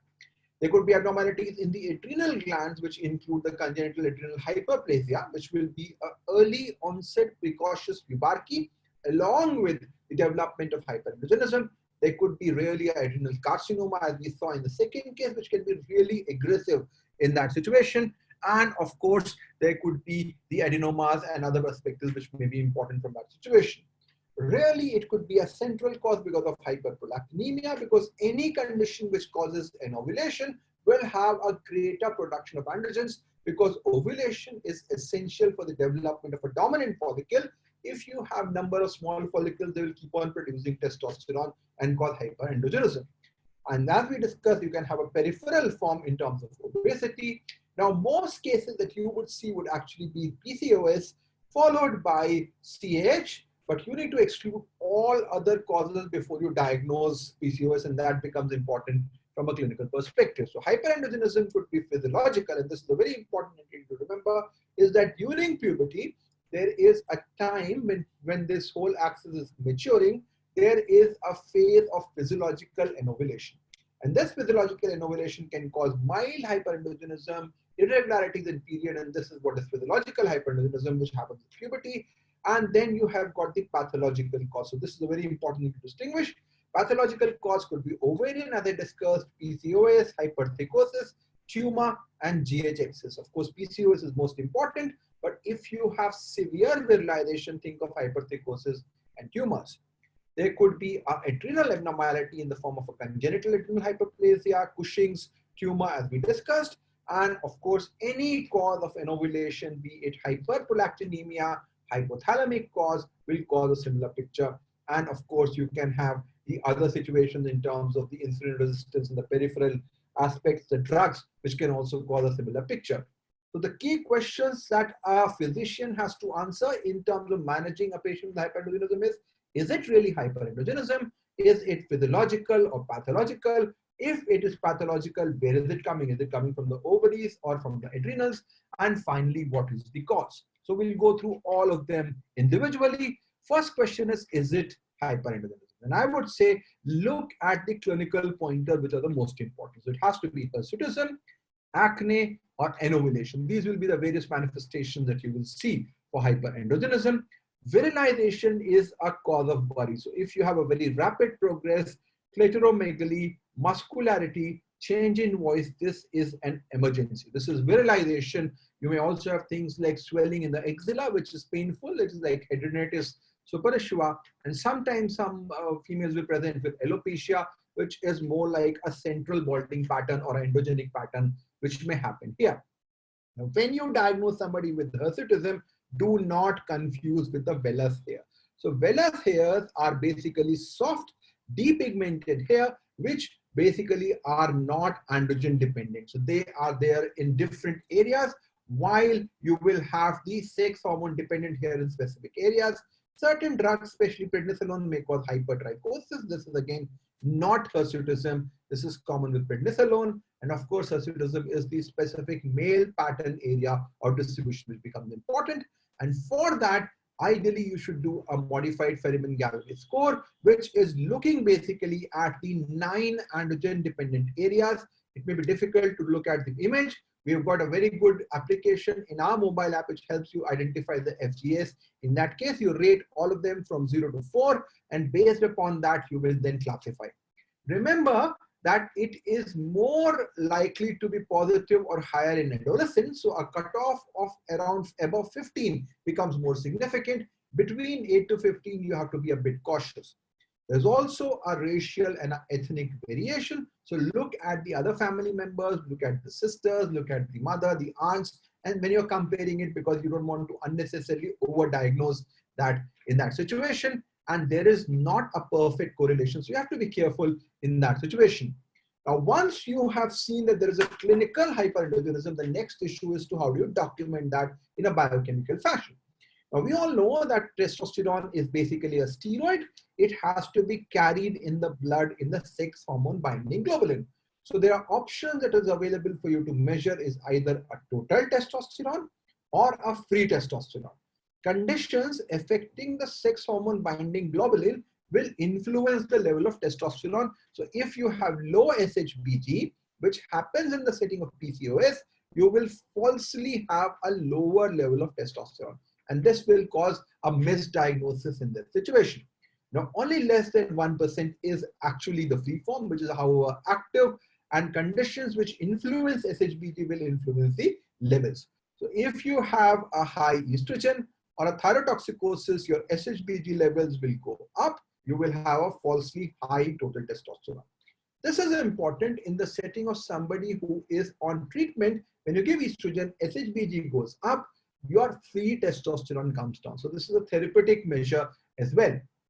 On the other hand, if there is an insulin resistance or if there is a high testosterone, the SHBG comes down and you will have a falsely low level of total testosterone. So often there is a big question which is asked for me is whether we should do a free testosterone in everybody, and that is what, based upon this physiology, becomes very easy to understand. So if we compare total to free testosterone is a robust assay, easily available in most places. However, its sensitivity is poor because it may be falsely negative in somebody who has a hyperandrogenism. It is very importantly a good screening test. I would not recommend free testosterone for everybody because it is a difficult assay. It is more expensive and it only helps you in the doubtful cases. So maybe you first do a free testosterone, then you think about total testosterone, and then you think about free testosterone in that regards. Now, if your total testosterone level is less than 55, it is considered to be normal. If it goes beyond 150, it is considered to be virile level, and that's a big issue. So if your testosterone is more than 150, you have to think of any of those carcinoma that we talked about in that situation. And free testosterone is basically indicated if your levels are in a level which is normal despite hyperandrogenism. But again, it is important to correlate it with the Ferriman-Gallwey score. So if somebody's Ferriman-Gallwey score is less than 8, it is unlikely to be hyperandrogenism. I would probably follow up without doing much workup. If the level is more than 15, it is usually proven that there is hyperandrogenism. The only role of testosterone there is to see if the levels are very high, suggesting a virile situation. Now, if your FGS is between 8 to 15, that becomes the major point where you would like to evaluate. So in that setting, you should ideally do a morning total testosterone level. Now, testosterone levels are the highest in the morning. So that's why you do it in the morning. But if you want to do it any time of the day and your levels are high, you're okay. You don't need to do a repeat sample. But if your levels are low in a random sample, it's better to do a morning sample. If the morning levels are above 55, that really confirms that this is hyperandrogenism. Below 55 makes it unlikely, and in between you can do a free testosterone. So based upon clinical and biochemical parameters, you can identify hyperandrogenism. The next issue is it physiological or is it pathological? And to differentiate that, the clinical parameters will help. If it is just the peripubertal age, within the first 2 to 5 years, it's usually physiological. It's a self-limiting course, mild in severity. Don't do too much workup in that setting. However, if somebody has no obesity, severe symptoms, persistent, think of a pathological cause in that setting. Now, the major challenge with a pediatric and adolescent endocrinologist like me would face is that diagnosis of PCOS or hyperandrogenism in adolescents is really confusing. Now, 12% individuals will have some form of hirsutism, which is there. Very importantly, the anovulation is physiological, so oligomenorrhea criteria are different. Standards for testosterone are unclear, and 20 to 30% may actually have what is the adult PCO like appearance in this age group. So what do we do? So therefore, when we talk about adult PCOS, we talk about a combination of hyperandrogenism, anovulation, and PCO, and we talk about 4 different ways in which you can have different criteria in which any of them can cause that. Very importantly, in children and adolescents, there is no role of PCO appearances out. So the only role of ultrasound in a girl who presents to you with hyperandrogenism is to identify an ovarian carcinoma and to look at a very thick endometrium, which will basically indicate that there may be a risk of endometrial hyperplasia and carcinoma. So most important is hyperandrogenism by high testosterone or a FGS more than 15. And if your anovulation, you have to think about in terms of the post-menarchal age. So in the first 2 years, even if you have 4 cycles, it may be sufficient in the first year, then 6, then 8. That becomes the criteria in that regards. Now, very importantly, when you say PCOS, it is unexplained ovarian hyperandrogenism. So you have to exclude all other causes in that regards. And therefore, the next question becomes important. Where is your androgen coming from? The 2 sources of androgens are either ovaries or adrenals. How do you differentiate? Very simple. You can look at the DHEAS level. DHEAS is an adrenal compound. If it is high, it is adrenal. If it is normal, it could be ovarian. Androstenedione can be high in both, so it is of not much help. You can do a DEXA suppression, which is more for a specialized situation in GnRH test. But I would say that if your DHEAS is high, think of an adrenal cause. If DHEAS is very high, more than 700, think of an adrenal tumor in that situation. Now, once you know the source, the next issue is the cause. And for that, you look for the various investigations. There are different people who use different protocols. I would use a simpler one, do a basic CBC, SGPT creatinine to look for anovulatory causes, look at LH, FSH, TSH, and prolactin. If needed, you can do IGF-1. I would never found anybody with acromegaly presenting predominantly with hyperandrogenism. They will have other manifestations which are there. Cortisol, and this is something which is important. If you have Cushingoid features, do that. CH, 17-hydroxyprogesterone, and will be required. Now, gonadotrophin levels will help you diagnose a lot of cases. If your LH is high and FSH is normal, this is basically because the progesterone inhibition of LH is defective in PCOS. So this suggests PCOS. If the LH and FSH both are high, this could be an evolving premature ovarian insufficiency. Both are low. This is an evolving hypogonadotropic hypogonadism. Remember, any condition which causes an ovulation will cause amount of hyperandrogenism in that situation. The cortisol levels, I would say, is important because often many of these patients are on Ayurvedic, homeopathic, Unani, alternate medication which contains steroids. So if your cortisol level is less than 138, consider exogenous steroids. If it's between 138 to 270, it's fine. If it's more than that, you should refer to an endocrinologist for further workup.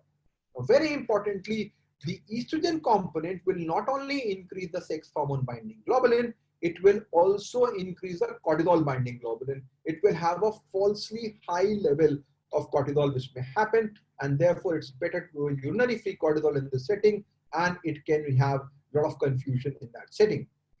17-OHP is a test which you should particularly consider in the setting of an early onset, precocious puberty, family history, lean patient, and if the levels are more than 1000, this is non-classical, and then otherwise you can do a stimulation test. Around 5% patients will have congenital adrenal hyperplasia as a cause of hyperandrogenism in this setting. It should ideally be done at 8 a.m. between day 2 to day 10 of periods. Prolactin, a very important investigation, although the major presentation of hyperprolactinemia is with mainly pediatric irregularities, they may have mild hirsutism.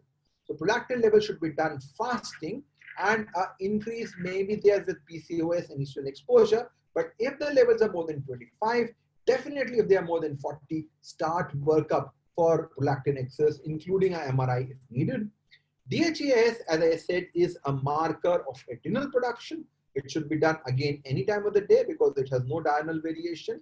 And if the levels are more than 700, this is significant. 700 and above DHEAS, think of an adrenal carcinoma, very important in that regard. So now if you approach hyperandrogenism, first of all, you confirm. So you have to look at clinical features like Ferriman-Galway score more than 15, refractory acne or alopecia. If it's not there, don't waste the money. Do not do workup because you will unnecessarily be working them up. If they are there, look at virilization features like clitoromegaly, muscularity, and testosterone levels more than 150. If it's there, then think of an adrenal or an ovarian carcinoma. If these features are not there, do the screening test, which I've indicated are thyroid, cortisol, and prolactin. This will give you the diagnosis. If it's normal, then do a DHEAS. If it's more than 700, look for CH or adrenal imaging to find lesions. If it's normal, then you have to exclude the all other causes, and then you go forward in terms of the PCO appearance. Now we have discussed about the approach. Now we'll go through a few cases quickly. 15-year-old girl concerned about facial hair, normal menstrual cycle, generalized hair growth, FGS of only 3. So what is there? So what you see this is actually a hypertrichosis. It's not really hirsutism. So don't do unnecessary workup in the situation. Just follow up would be appropriate. 17-year-old girl with hirsutism, and what you see is weight gain and facial swelling, and the blood pressure is slightly increased in this setting. There are stria and myopathy, so this is like a Cushing-like features. Cortisol levels are low. So this girl has features of Cushing syndrome and the levels are low. So what is happening? This is an exogenous steroid, and this is very common. So please get a cortisol level, because in this case, once you stop all those alternate medicines, they may go into shock because they don't have any adrenal access left in that situation. Now, how do you manage it? And we'll only talk about a bit the overview. The reproductive talks will be taken by Dr. Yuthika. So the options are: 1, to use the estrogen and progesterone, which will basically have multiple effects. This will suppress LH in that setting. It will suppress testosterone. It will increase sex hormone binding globulin, providing with an opportunity to decrease the amount of free testosterone. Lifestyle interventions and metformin are helpful in terms of reducing the insulin resistance, which is a major phenomena in that regards. Then the options of treatment include rarely GnRH analogs, especially for very severe cases of hypertrichosis. You can use progesterone-only pills mainly for correction of period disturbances, and you can use finasteride, which is a blocker of alpha reductase, or anti-androgen, which is used mainly for the cosmetic measures. So estrogen, progesterone are the mainstay, along with metformin and other sensitizers, along with lifestyle, finasteride and anti-androgens, which become important in this situation. Now, estrogen progesterone treatment will cause reduction in hirsutism over 6 to 12 months. There will be, of course, an immediate improvement in menstrual irregularity, which may happen by 2 months. And if you have erratic periods like bleeding in between, think of adherence and the need for higher dose. Androgen levels should come down by 8 to 12 weeks in that situation. And if it is not coming down, you have to think of an adrenal pathology in that regards. Now, metformin is really helpful. So anybody who has got obesity and acanthosis, start metformin. It is started at a dose of 500. You can go up to 2 grams as well. Its effects are mainly on ovulation, slight effect on testosterone in that situation. Now, the effect of metformin are largely mediated through weight loss, no effect on hirsutism. And importantly, if somebody is on estrogen progesterone, they may have an atherogenic effect which improves with metformin. So anybody who is obese, fatty liver, dyslipidemia, all those things, think of metformin as well in that situation. So the management of hyperandrogenism is basically based upon the category. So if you have got beyond 2 years, it becomes definite. But if it is less than 2 years, it is considered to be at risk. So a girl within 2 years of menarche, despite all those features, is at risk. You may consider treatment if there are significant features in that setting. Like if she has moderate hirsutism or menorrhagia, you may start treatment, otherwise best to follow up. So at risk PCOS, there is no emergency in terms of treatment, only if they are featured, then you treat. If there are emergent features or there is a definite problem, start on lifestyle and estrogen progesterone medication with metformin in the setting of metabolic syndrome and obesity. If there is clinical response, continue. If there is no response, then in that case, you have to think of alternate options or anti-androgens after 6 months, because hair growth will take 6 months basically to at least have an initial response. and then you can decide about further treatment. And the treatment should at least be continued till gynecological maturity, which is 5 years post menarche as the minimum in that regards. So treatment is guided by the risk category and the need for emergent treatment and how the patient responds clinically in that perspective. So we'll quickly go through a few cases. 15-year-old girl with hirsutism, menarche, 13 years of age, has a pheromone gallery of 16, severe acne is present, testosterone is high, ultrasound shows a PCOS appearance. So this girl is not 2 years beyond the period. So this is at risk PCOS, but it's no point waiting for a long time. Her FGS is already 16. So in this situation, she is at risk. There is significant hirsutism. Better to start treatment now, and then maybe you can take it off after follow-up in that situation. 17-year-old girl with hirsutism, menarche at 14 years of age. So she is beyond the 2-year period with oligomenorrhea. She has a pheromone gallery of 18, acne and obesity. Testosterone is high, so this is clearly PCOS. Ultrasound confirms that. Now you have to start treatment of PCOS, and you have to think of lifestyle along with estrogen progesterone in that setting. 3 months later, the periods are regular on estrogen. She has lost weight, but hirsutism is the same. What do you do?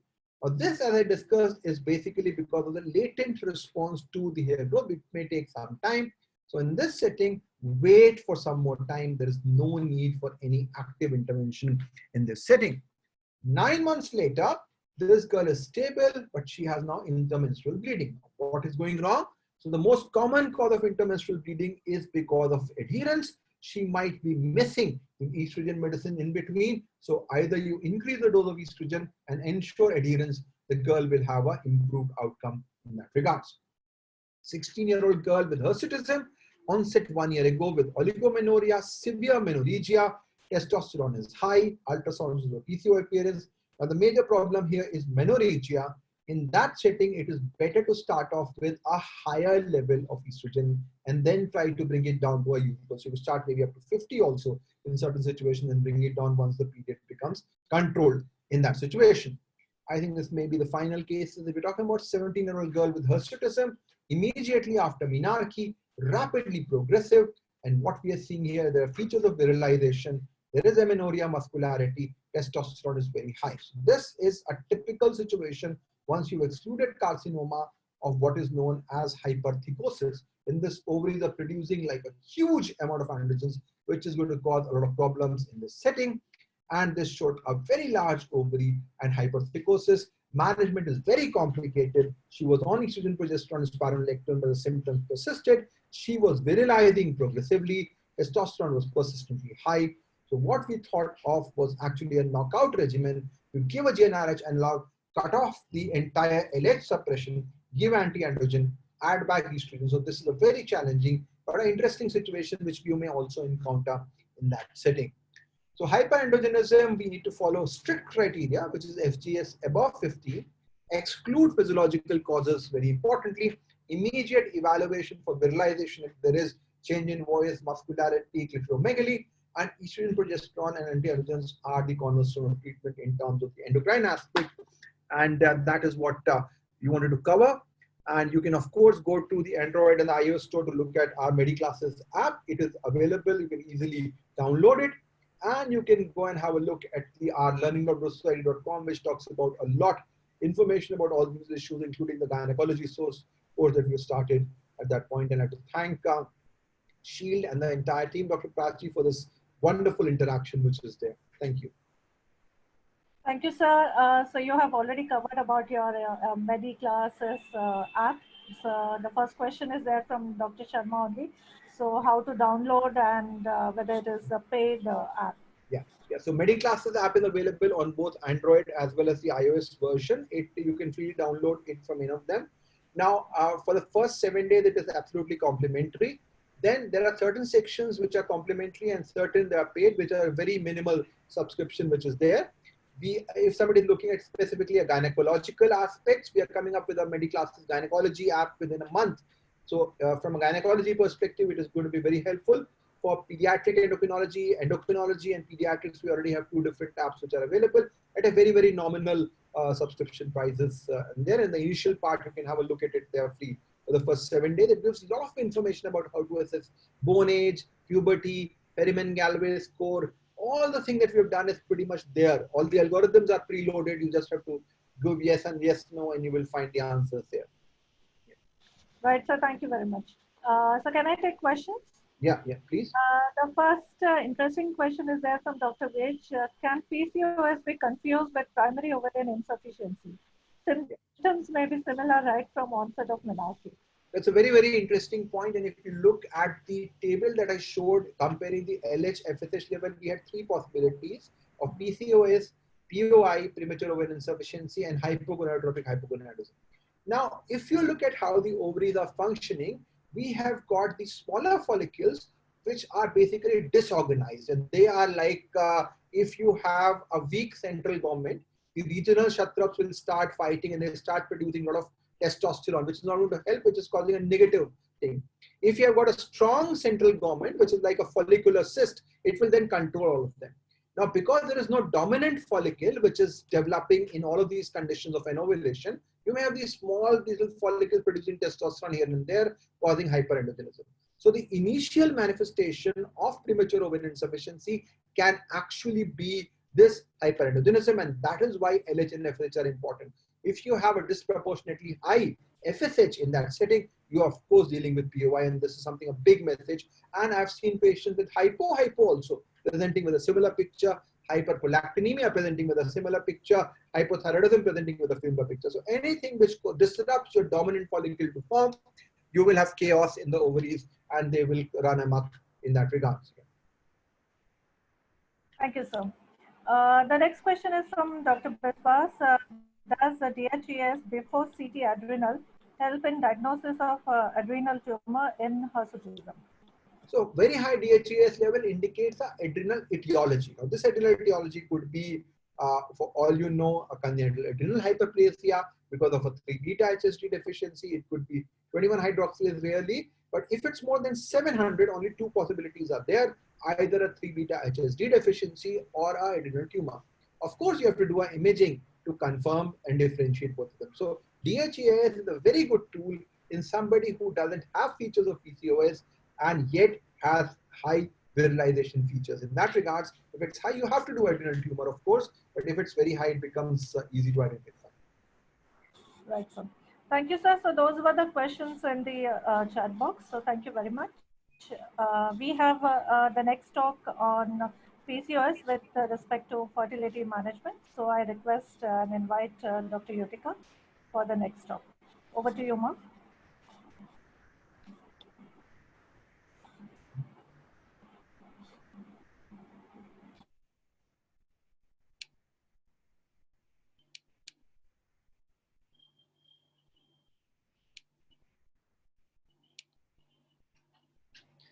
Thank you, Dr. Prachi. So my talk here is to talk about the reproductive issues in women with polycystic ovarian syndrome. Now, reproductive issues, the knowledge about that should be there to both the treating pediatricians and, of course, definitely the gynecologists, because once this diagnosis of PCOS is made, it sort of is labeled onto that girl, and many questions generally with the mother are there about the fertility. So if the treating pediatrician and pediatric endocrinologist has a fairly good idea about how these things work, then it's very important, it is helpful in transitioning that girl, and also is to keep the the psychosocial and the sexual health of the girl in picture. So in the past, 20 years back, when the diagnosis of PCOS was made, the endocrinologists would label them infertile, and that would lead to a very devastating consequences. And that's why the case of these, combined meetings, knowledge about reproductive issues to the pediatricians become really, really important. So coming on to PCOS, the reproductive issues are basically divided into 3 parts: the correction of the pre-pregnancy metabolic metabolic syndrome is a part of it, because if that is abnormal, it will have effect on the infertility and definitely on the pregnancy. So that is one part of it. How to treat the infertility is the core part of the reproductive issues, and how to manage the pregnancy is also very important, because women with PCOS have a higher risk pregnancy and have high complications. So we will be using the ASRM consensus guidelines of 2018 to collate all the features to have a very crisp talk on how to assess infertility and how to do pre-pregnancy counseling in a polycystic ovarian syndrome woman who is approaching you that she's planning pregnancy. So the recommendations is that PCOS patients are not actually infertile, they are subfertile. And this is very important when you are managing your adolescent girls, because sometimes they might think they are infertile, and because adolescent girls are high risk taking, they might sometimes come in with a pregnancy which is unwanted. So very important that they will need contraception, because they are not completely anovulatory, they are oligo and ovulatory. So if you have a couple, when we have a known case of PCOS, failure to conceive after 6 months of trying, it confirms subfertility, because some of them might conceive spontaneously also. Once infertility and that time duration. Now, for a normal person, this duration is generally regarded as 1 year. For PCOS, the ASRM committee has decreased it to 6 months. Now, for pre-pregnancy counseling, very important to optimize the BMI, control BP, have a better lifestyle, do exercise, avoid smoking and all those things, because these will have a cumulative effect on both the infertility management and the pregnancy. They will have a poorer success, they will have a higher miscarriage and pregnancy complications if these metabolic problems are not managed. Workup is like any patients of infertility, doing a semen analysis and HSG.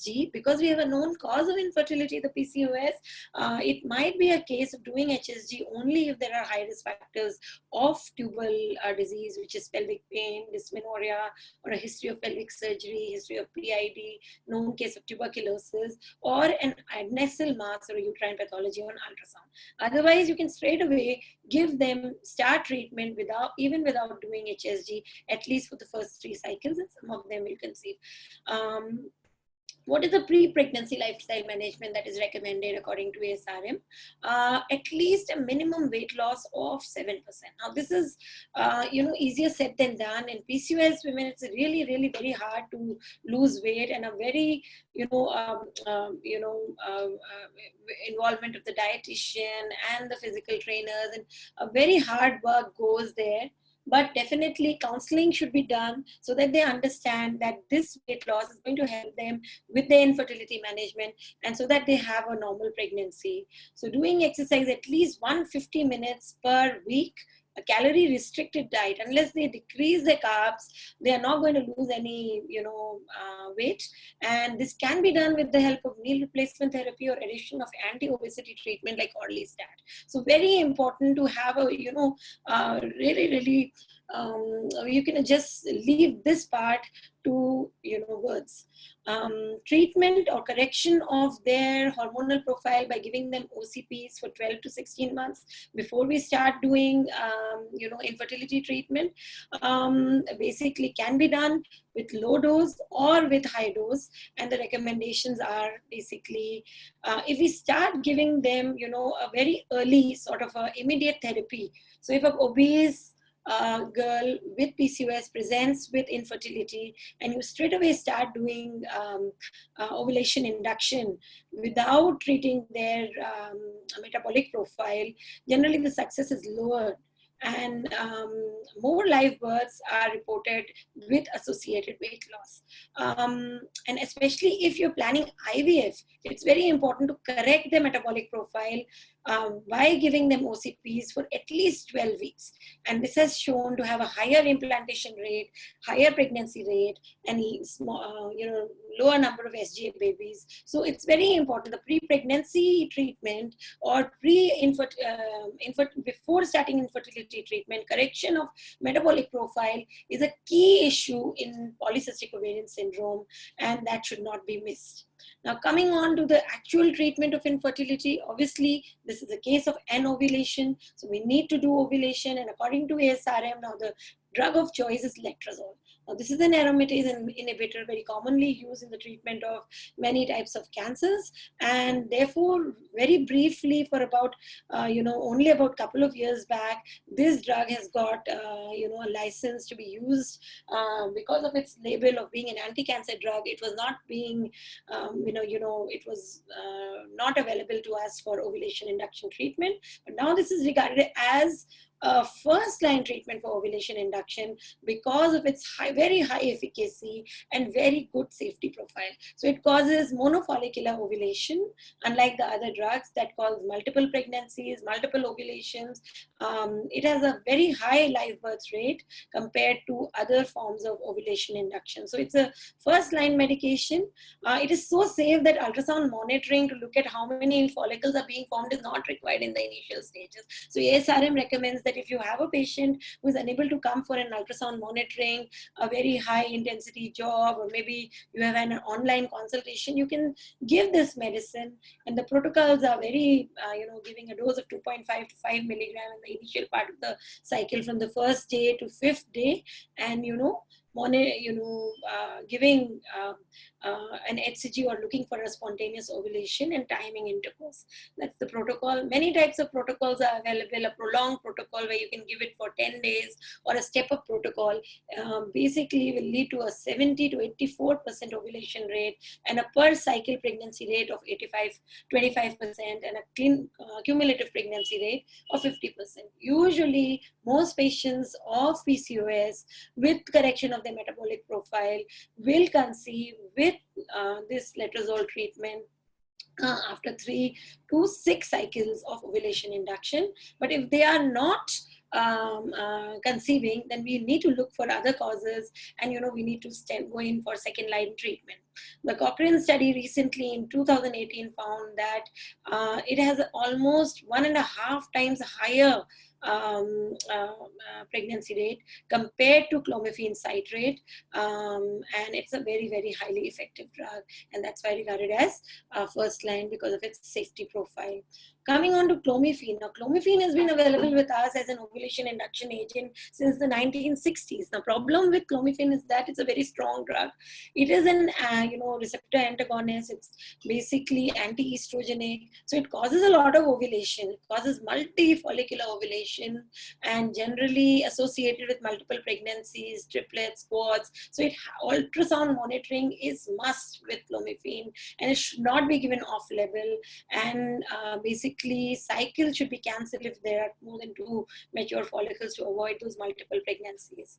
The recommendation ASRM is basically only limited to women who are obese with a BMI of more than 30, because in those cases, letrozole is less effective, being a milder drug, and preferably with metformin because it causes better safety profile as compared to clomiphene alone.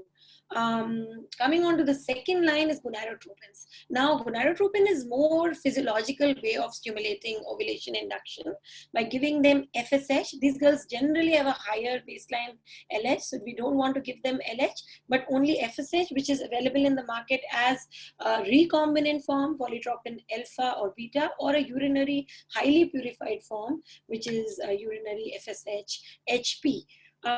Both these drugs have a similar efficacy in treatment. They can be used as first line in a high resource setting, especially because if the girl is presenting late in advanced age, or if she is quite obese, because in those cases the milder drug like letrozole is less efficacious, but it's a very costly drug, so that has to be discussed with the patient.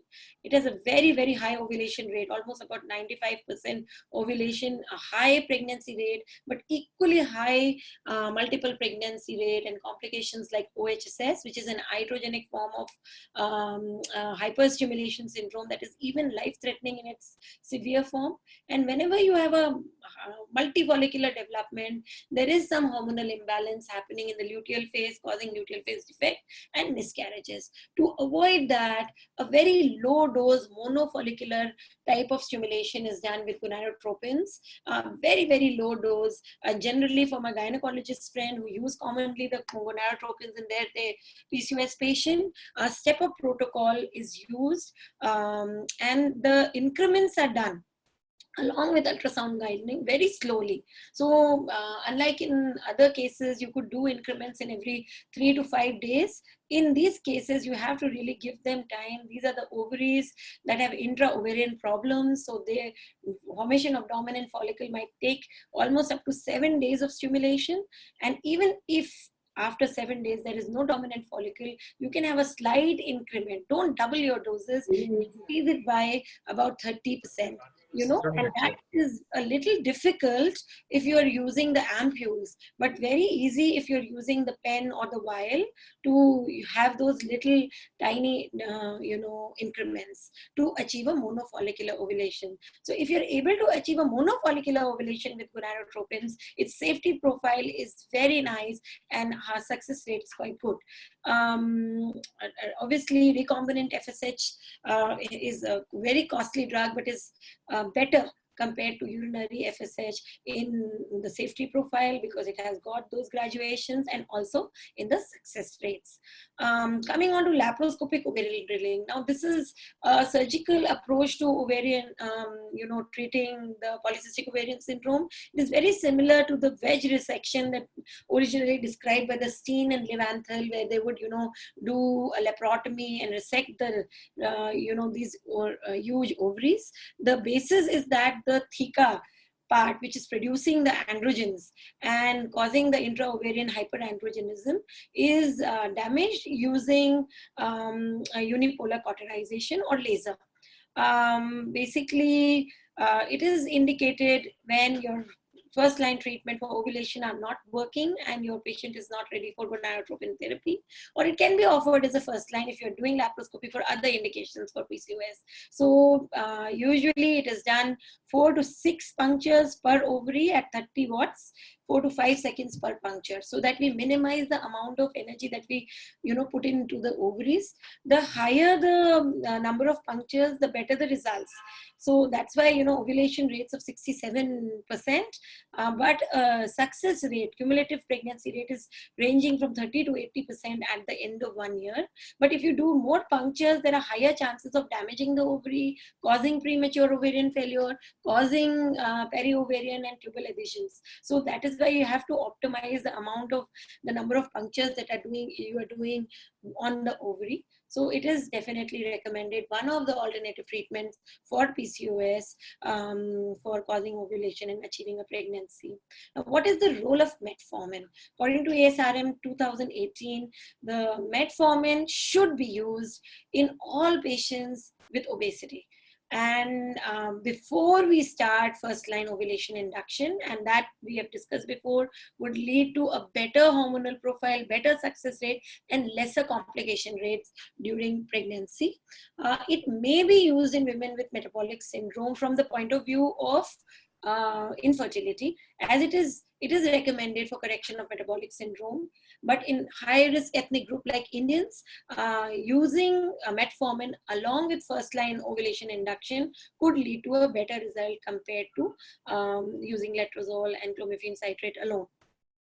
A recent Cochrane review in 2015 showed that metformin, basically, if given along with ovulation induction in cases of IVF, leads to decrease in OHSS risk, and that is why it is mandatory now in all cases of PCOS women going for IVF to use metformin to decrease OHSS, which is a life-threatening complication. Coming on to the role of inositol in treatment of infertility. So inositol, a lot has been said, but in a recent, the ASRM guidelines is still regarding it as an experimental therapy for management of infertility in PCOS. And the Cochrane review also shows that there is a very low quality evidence to show that pre-treatment with myoinositol in a dose of 2 grams twice daily may be associated with a slightly increased live birth rate and a pregnancy rate in patients who are going for IVF with and PCOS. A study in 2009, and that's where it began, that myoinositol and folic acid increases and improves the oocyte quality. So basically an experimental therapy still for the treatment. What's the role of bariatric surgery in PCOS? So in morbidly obese women with infertility, a BMI of more than 30, bariatric surgery may be a role in correcting their metabolic profile and improving their fertility. But it has to be, the risks of, deficiencies, nutritional deficiencies may lead to both fetal growth restriction, preterm birth, and SGA babies. And we have to basically have these risks compared with the benefits of having less of GDM and LGA during pregnancies. So still, ASRM is regarding it as an experimental therapy, not routine, even for morbidly obese patients who are desirous of fertility. And if it is opted, pregnancy should be avoided for the first 12 months during the phase of rapid weight loss because of the very high chances of nutritional deficiency and very high chance of miscarriages and development of nutrition NTDs in these patients. So coming on to the last but not the least, IVF is not required in all patients of PCOS. Almost about 85% of PCOS patients may get treated by first line and the second line therapy, and only about 15% will require. If there is no absolute indication for IVF, it should be used as a third line in PCOS. And if it is chosen, the protocol should be mild stimulation, because these girls have a very, very high risk of ovarian hyperstimulation syndrome, which is a life-threatening complication, one complication of IVF that all IVF clinics dread and they want to avoid.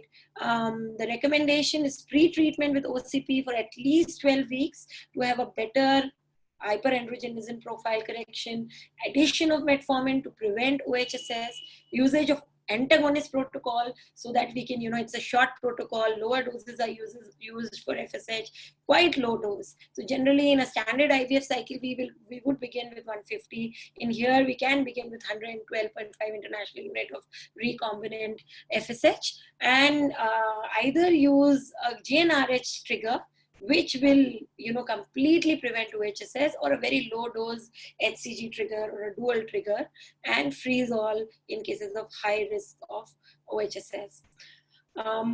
Basically, luteal phase support should never be done with HCG because that can lead to OHSS in the late onset OHSS in these girls. So IVF definitely for PCOS has to be done in a center which is completely equipped with management of OHSS and prevention of OHSS. Basically, how to manage pregnancy in PCOS. Definitely, there is some low quality evidence that there is a role of giving luteal phase support to avoid miscarriages, even in patients with spontaneous pregnancy with ovulation induction. Because of the abnormal hormonal profile and metabolic syndrome, they can have miscarriages.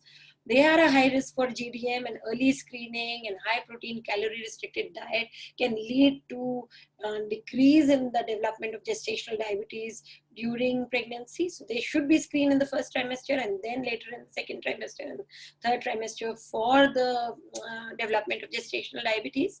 A recent Cochrane review published just recently in June 2020 shows that with medical nutritional therapy, you can be able to prevent GDM in a third of cases. And there is possible benefit of using myoinositol supplementation during pregnancy that can lead to prevention of GDM, although the evidence is low quality still. Definitely, they are at an increased risk of all the metabolic complications of pregnancy like PIH, preterm birth, and pre-pregnancy weight loss, amyloidosis, all these complications as we've discussed before. In summary, we can say pre-pregnancy lifestyle management is very key for the management both of fertility and the pregnancy complications. Treatment with metformin is required in obese patients to correct the metabolic syndrome and prevent OHSS if IVF is going to be one of the treatment. Letrozole is the first line drug. CC may be used in obese PCOS patients. In high resource setting, gonadotropin can become first line for ovulation induction. Majority of patients will be treated with ovulation induction. Only a minority will require IVF. Thank you.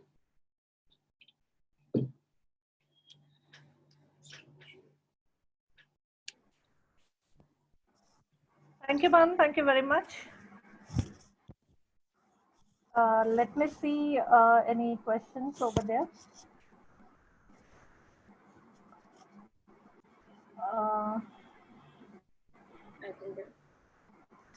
I mean, a lot of comments, of course, for all 4 presentations regarding those presentations are excellent and very nice and very informative. And ma'am, one question, sir, in case we receive any query regarding these presentations, can we share these presentations with the doctors? Yes, certainly. Yeah. Thank you.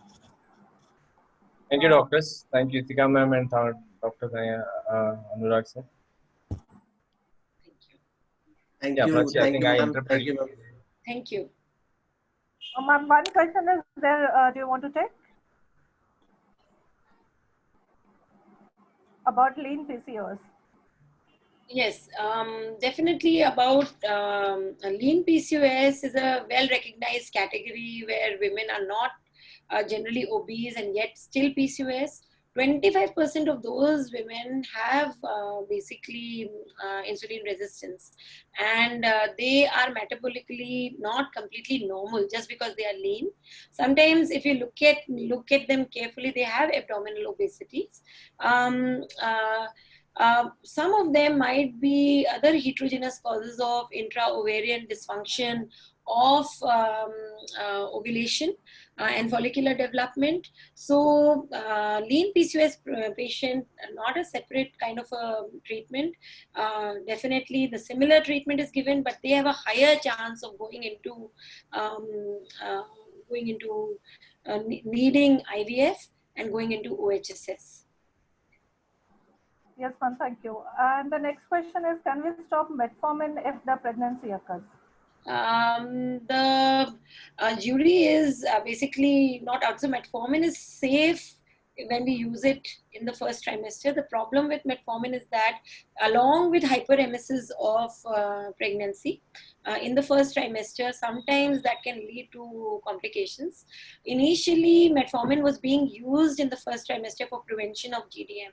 So basically, you can definitely continue it if you think that your patient is at high risk of GDM, if she has had GDM in the previous pregnancies, but not routinely continue because of the risks that it will pose if hyperemesis develops.